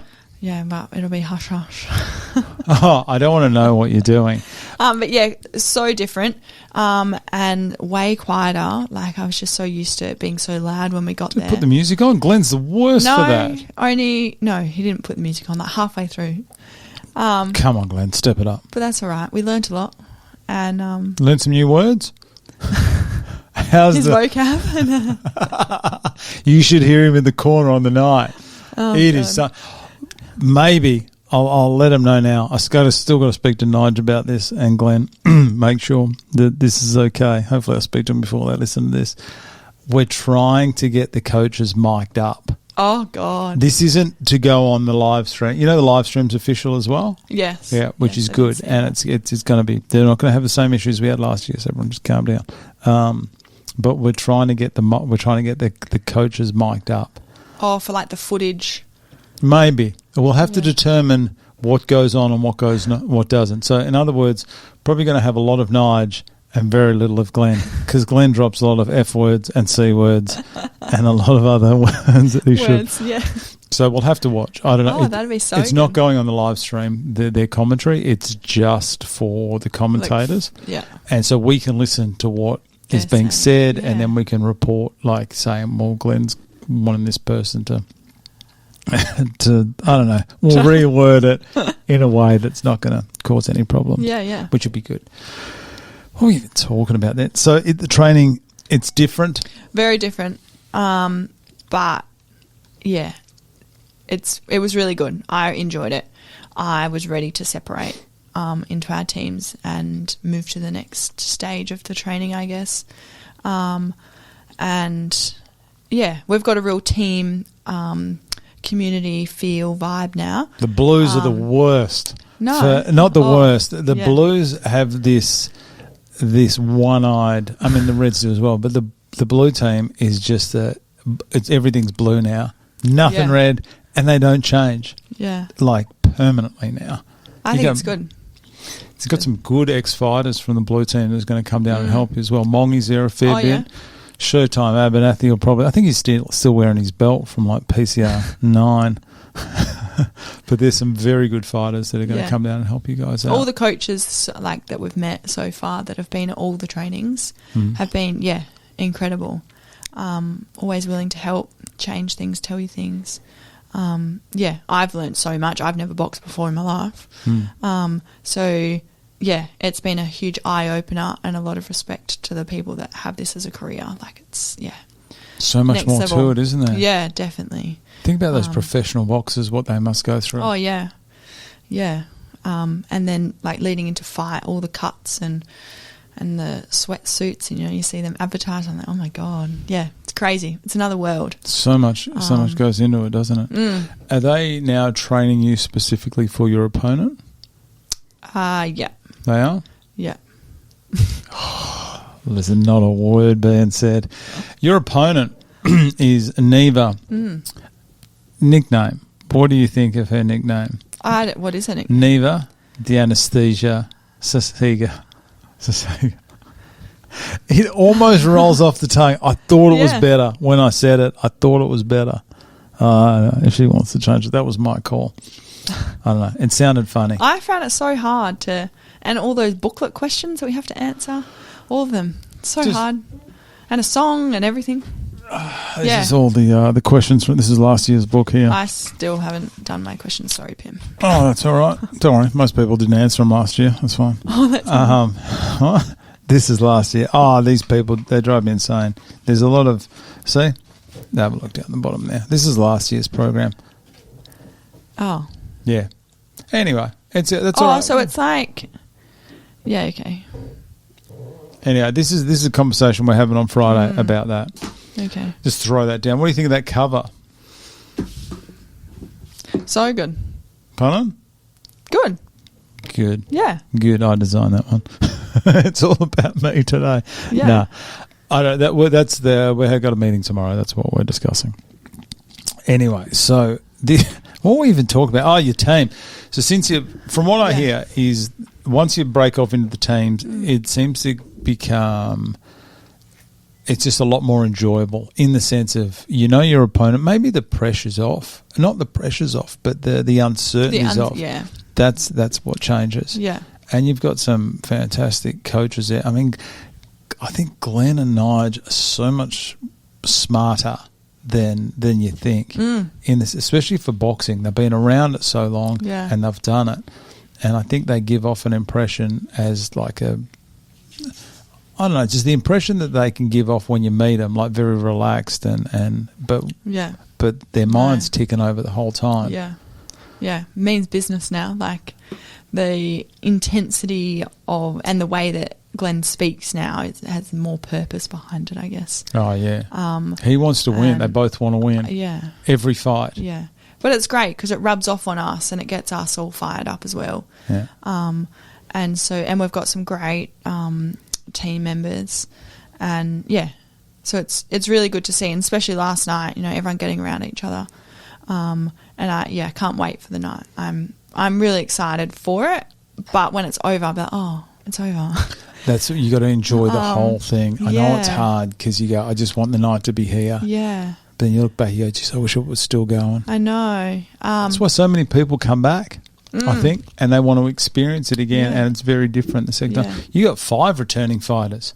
You got Easy Banks, Riley Ovens, he's on your team. Yeah, he is. You got Joshy Pryor. Yeah. Oh, he's a good fighter. He's so good. Makes me sick. And the professor. Who's the professor? I can't remember. Jared Chamberlain's coming back. Is he the professor? The tall one? I thought he was black belt? Yeah. Yeah. Is he the professor? The professor. Oh, I had him down as the juggernaut.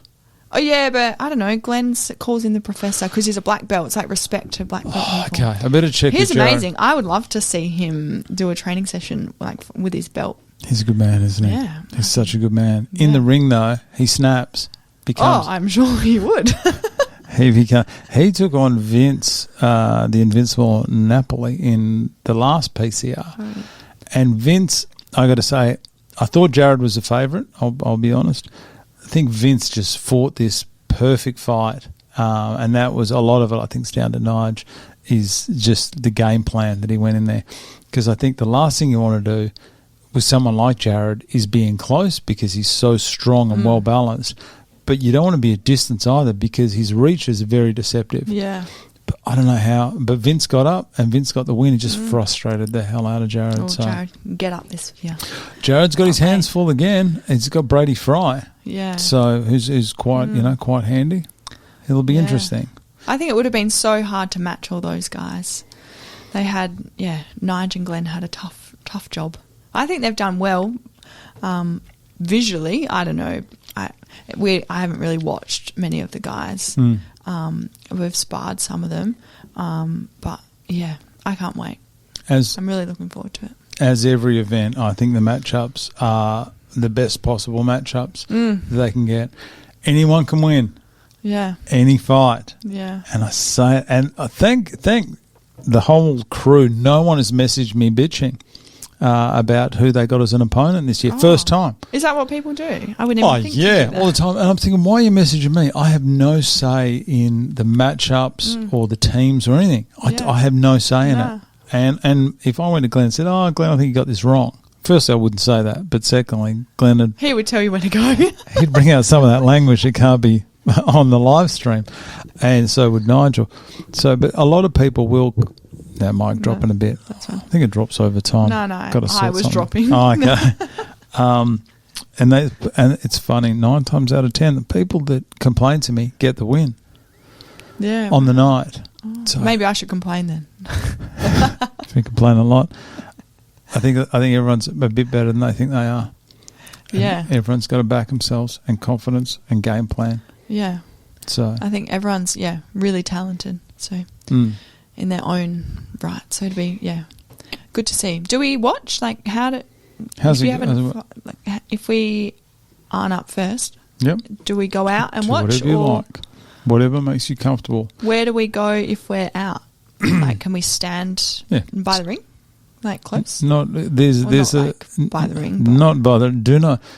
There's for everyone attending PCR 13 on April 5, Perth Crown Towers. There's a rope around the ring. I think it's approximately 1.8 metres outside the ring. It's like one of those little, the little cord things. Yeah. Do not go inside it. Just that's there for a reason. Don't go inside it. Don't go near the ring. Because if you can answer that phone, but I have a rule in here. If you answer, you've got to put on loudspeaker. I'm recording it. No, I don't know who it is, so it's fine. I'll call back. If it's important.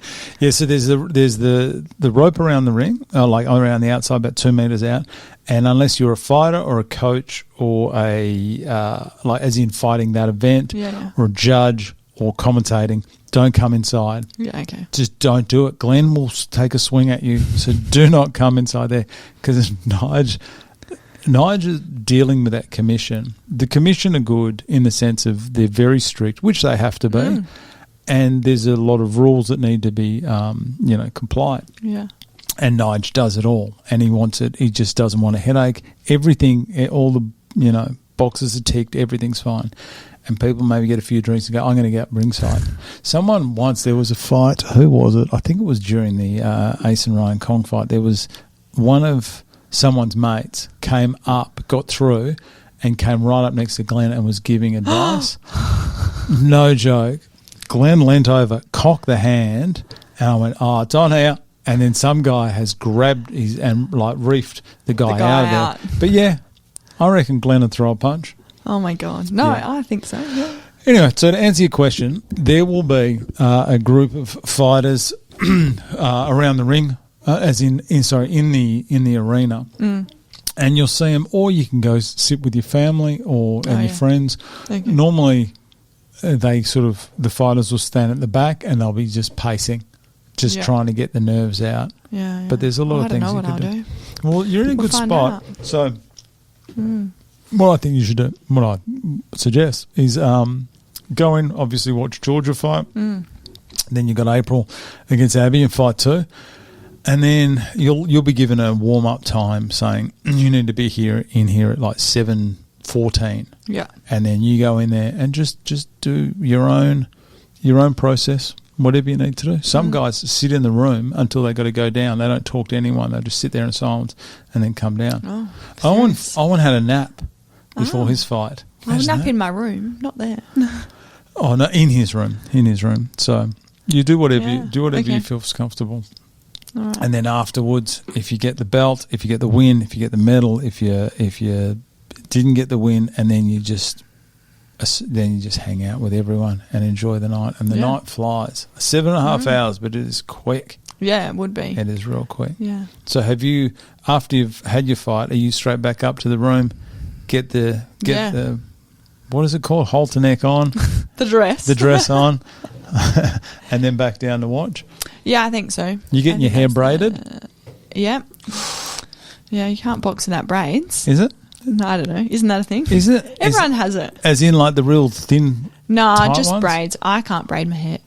Our mum does our hair. Oh, she's going to be there as well. Bless Julie. Yeah. I could imagine Georgia coming out like in full cornrows or something.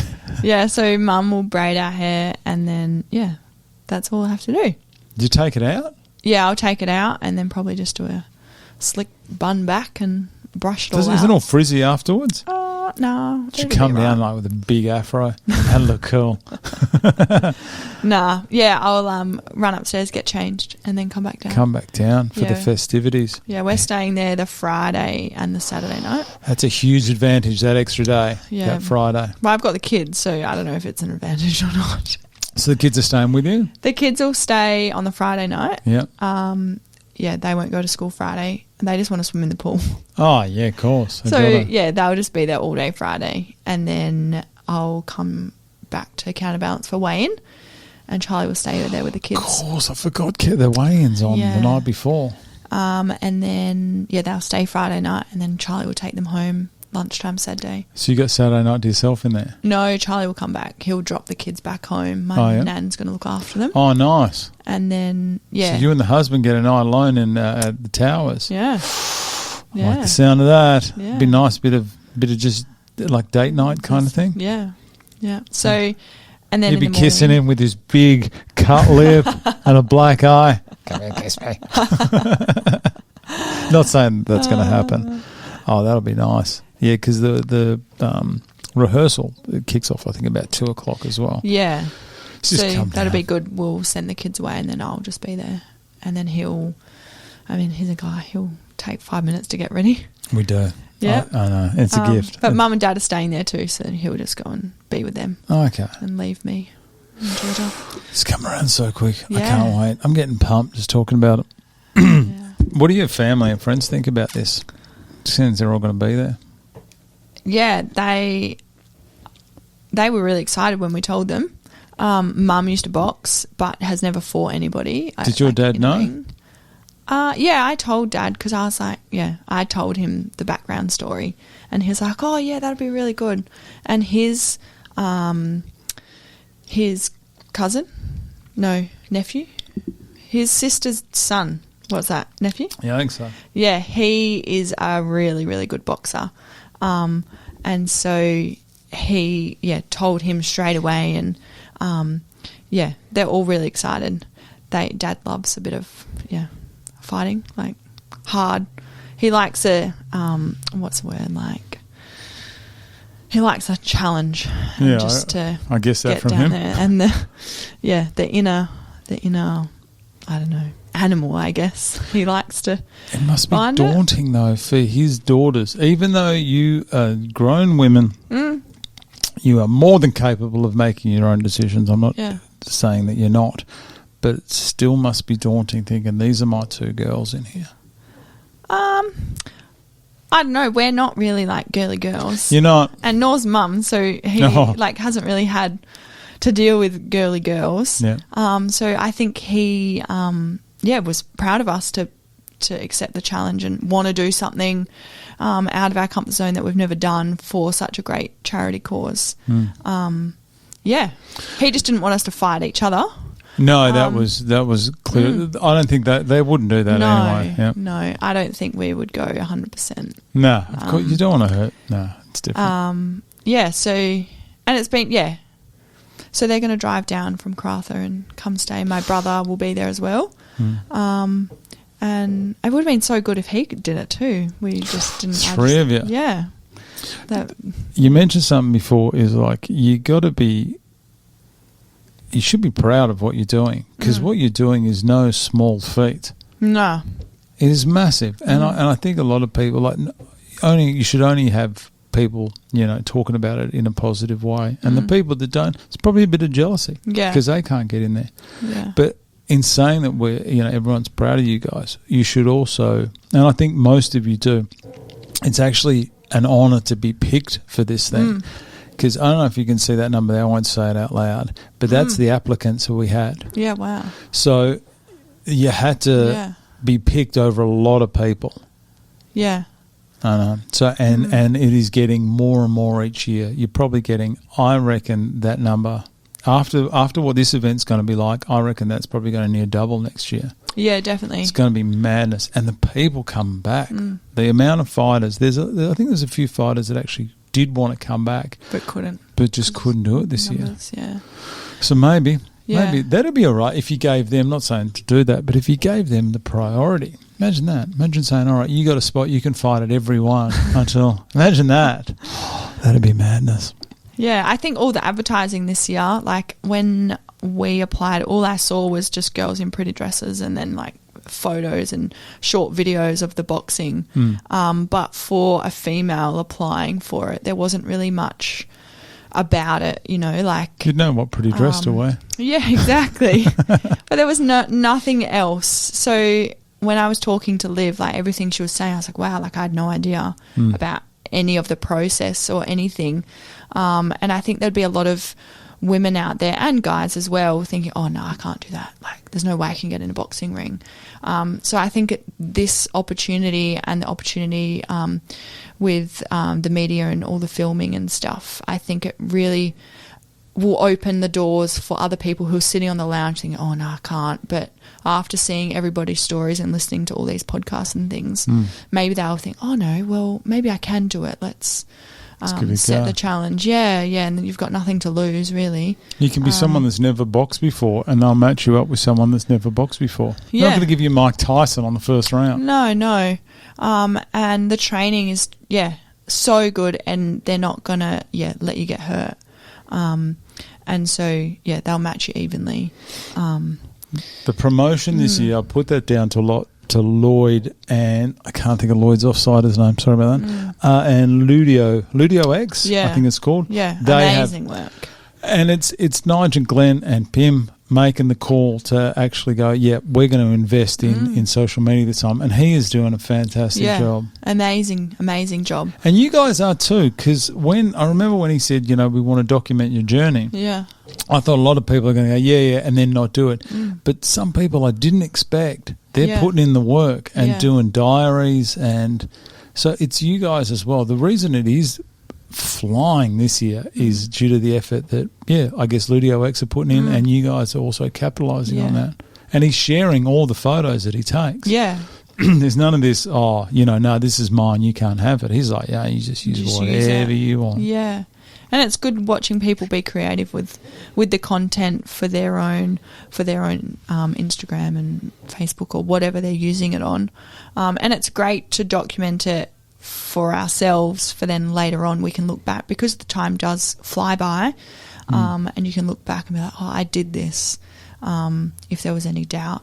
And no one's used the drone footage yet. That's fine. Do you see I crashed a drone twice, both times into Georgia?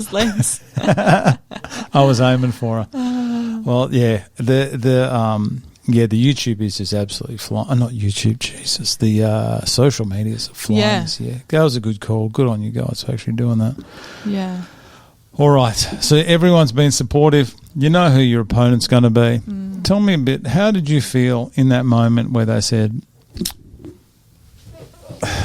Mel Brans, Melissa Mayhem Brans. Their name's pretty good. Is it Mel? You want to go by Mel? Mel. Mel's fine. Mel. Okay. I think I changed it. Yeah, I did. You I think told it looked me. better. You were firm but fair. Mel. Okay. Sorry, sure, Mel. Sure, Melissa. How did you feel when you went, all right, you're up against Big Knees? Yeah, I thought that I was fighting her from the start. Just our similar build, and I presumed that she was going to be similar weight. Did you spar her a lot? No, I didn't really do much with her, to be fair. I think Georgia and I did, Majority we were partners all together, yeah. How would you have felt being in a different team to Georgia? I see the benefits in that. I mean, together's good, but I also saw maybe separate you two and see what you're capable of, maybe. Yeah. Oh, it wouldn't faze me. We're our own people. And so, if we were on separate teams, it would probably force us, because we do gravitate towards each other just naturally, as sisters would anyway. Yeah. But if we were on different teams, then would be, doing a lot of the pad work and sparring with somebody else, which is, good. There's benefits to both. Yeah, isn't there? definitely. But, Aniva, I'm happy to be fighting her, and may the best fighter win on the night, I guess. And, I don't know. She has really fast moves, and I'm, like, so slow. So we both have our strengths, and I'm sure we both have our weaknesses. And, we'll see what happens on the night. But she's so lovely, and all the girls are so lovely, I think. Everyone gets along, don't they? Yeah. And there was no, like, rivalry or anything when we were all together. So I think we know each other because we've been training with each other for the last 5 weeks. So it's hard, and especially for some of the girls, I think they've grown a closer bond, I guess, between each other, and then they're fighting each other, which I think would be really challenging. But that's just the way it is, I think. I think you're in a good team for your style. I think Glenn's going to definitely bring out the best in you. Yeah. Or the worst in you, I suppose. Yeah, the worst from what he's been saying. He's another one, firm but fair. He'll tell you what he wants, and he'll get it done. And those two, it's amazing how different they are. Like in there, from what I've seen, they could be exactly the same. I don't know. Neither of them have trained me, but they seem to just pick the right people. I don't know how they do it. Yeah. Remember when I see the lineups, even down to the fight order, they've got the fight order in a certain way for the way the emotion of the night goes. Like it's a full system they've got. It's not just just chuck them anywhere. Oh, there's like a structure to it. Full structure. And I'm happy to admit this. Last year, they put in 2 big boys, Jordan O'Halloran and Cam Simmons. They put them in, I think it was fight 3 or fight 4, and they were 2 big heavyweights, heavy hitters. And I just thought, this is not the place for these guys. This should be like a later fight. It's 2 heavyweights. It's going to be an exciting fight. Yeah. They said, no, we'll put them in at 3. I'm pretty sure it was 3.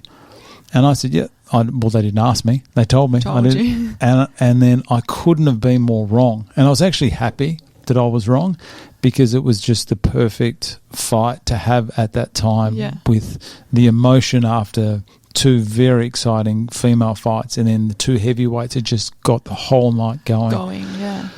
How they structure it, there's a system. They've got the system down. Yeah.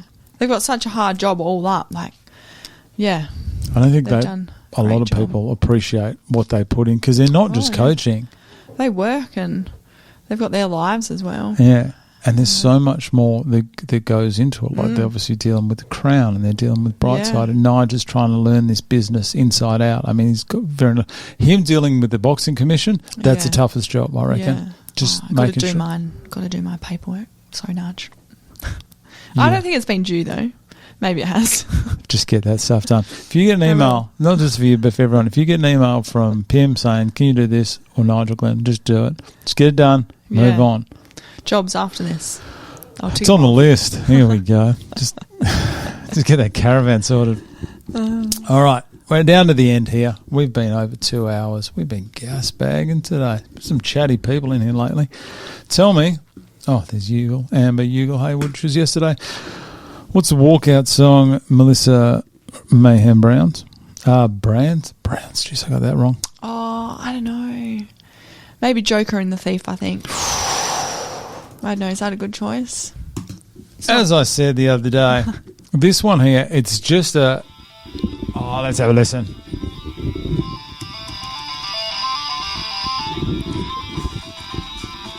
I snapped one of these microphones yesterday, so that's why I'm actually being a bit more gentle with it today. And where is it? Yeah. Make sure if you use this, you say coming in at 40 seconds, because I don't want to listen to 40 seconds of this room. So come on, so 40 seconds in, and then where is that thing? Oh, yeah. Yeah, I think. Did you see that Klitschko intro that I sent you? Yeah, the Can't Stop Me. Yeah. Can't Stop Now. Did you see it? Yeah. Oh, that's amazing. Yeah. So good. I found it so hard. I didn't want a song that everybody uses. Someone's not Eye of the Tiger. If anyone says Eye of the Tiger, no, you're not Rocky. Get the hell out of here. You're not Hulk Hogan at WrestleMania 1. I wanted a song that everybody knew, and I love like old school music. So then I was trying to find something that was like old school. But yeah, I don't know. What song did I give you for your? I gave you "Hey Boy, Hey Girl." Yeah. Yeah. All right. Yeah. Okay, good. I'm so crazy. Nothing phases me really. No one says it, but I know everyone knows. What are those profile pictures? They go, God, bro, you're producing some quality music. So thanks. So you're going to go, Wolf Mother, Joker and the Thief? I think so. That's good. Yeah. Have you got it in? Have you submitted it? No. Because you don't want it's on my someone list, I told you. Get that in, because if someone else jumps in there, where are we? Has everyone done theirs? Probably. This here is not updated. Where is it? No. Where is this damn thing? Walkout songs. Here we go. Where are you? Mel, there you go. Oh, shit. Mel Everyone's Brans. done it. Oh, no. No, but hardly anybody's done it. Well, it may not have been updated. James Chaos Carway is the way I like this, man. Murder on the Dance Floor, Sophie Ellis-Bextor. How good is James Carway? Good one, son. Everyone's nicknames in, which is good, except for yours. Is it Mayhem? Sorry. I'll add it now. I think so, yeah. Mayhem. I think so. That's a kind of... Or just Mayhem. You have. There was as a commentator, like, does it sound better? Are you just pure mayhem, or are you the mayhem? Don't know. Mel Mayhem. I don't know. Is it Mel the Mayhem? Would that sound better? I thought the Mel, like when you announce it, Mel the Mayhem Brans or whatever you say. I'll leave that up to you. Mayhem. There we go. Mayhem. I'm actually entering this in. Mel the Mayhem Brands. Done. And your song, submit your song. Yeah. Get that. Because if someone else has got it, then... I miss out. Shh, don't post this yet until I get it in then. Who else is there? Yeah, everyone submit your music. For the love of God, submit your music. What is that? There's about 8 of them already done. Yeah. Amber, Skrillex. Great work there, Amber. Yeah, that's a banger. And last off, what have I even got here? So we've got your nickname, aftermath plans. You've got your travel. You've got it all sorted. Yeah. You feeling calm? You feeling nervous? Is it just a roller coaster of emotions? Is it like my kids after not having sleep? Roller coasters. No, I don't know. I don't really know how I feel. I'm not nervous or anything. I'll probably get nervous towards the day, but I think that's just a natural thing. And it's how you manage your nerves is how it affects your performance. So I've been under a lot of stressful situations, like performance-wise, like races and stuff. So I feel like over the time I've had a lot of opportunity to refine how I use my nerves and prepare for events and things. She do well under pressure. Well, I hope so, yeah. Pressure makes diamonds. Tell everyone that. Yeah, so I don't know. We'll see how it goes. But I'm really looking forward to it. I'm not nervous, and at the moment anyway. And we'll just see how I manage leading up to it. I highly recommend everyone get down there early, as in the fighters, as in get in there at like about 1:30 and have a look at the room. Just have a look at the room because it's intimidating. Yeah, I still find it intimidating. Yeah, get in there and get a feel for it. And you look in there and there's no one in there besides catering, obviously just setting up the tables and Brightside in there.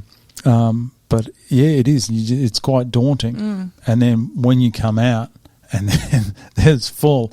And by 5 people are going to be about 3-4 drinks deep in that 7.5 hour drink package. Yeah, that's good. That's a good spot. Yeah. It's a good spot. Yeah. You seem a bit more calm than last time I spoke to you, which is good. Maybe it's because we've been gas bagging 2.5 hours and we're both tired. No, can't wait. And it's been such an amazing opportunity. And thanks to everybody that's made this whole event possible over the last few years. Oh, shout out to the sponsors as well. Yeah. Well, I appreciate you coming in today, Mel. We're about done. We are 23 days, 13 hours away from your boxing debut at the Gobsmack Perth Corporate Rumble, Perth Crown Towers, sponsored by MVP, FMR, all the rest of the sponsors I can't think of right now. I want to wish you all the best for the last 3.5 weeks of training. After the event, I open it up to everyone. If you ever want to come back in here, have a bit of a chin wag, bring in the belt. Yeah. After we get our hand raised after Fight 5, you are more than welcome. I appreciate you coming in here, and I look forward to seeing you at training this weekend.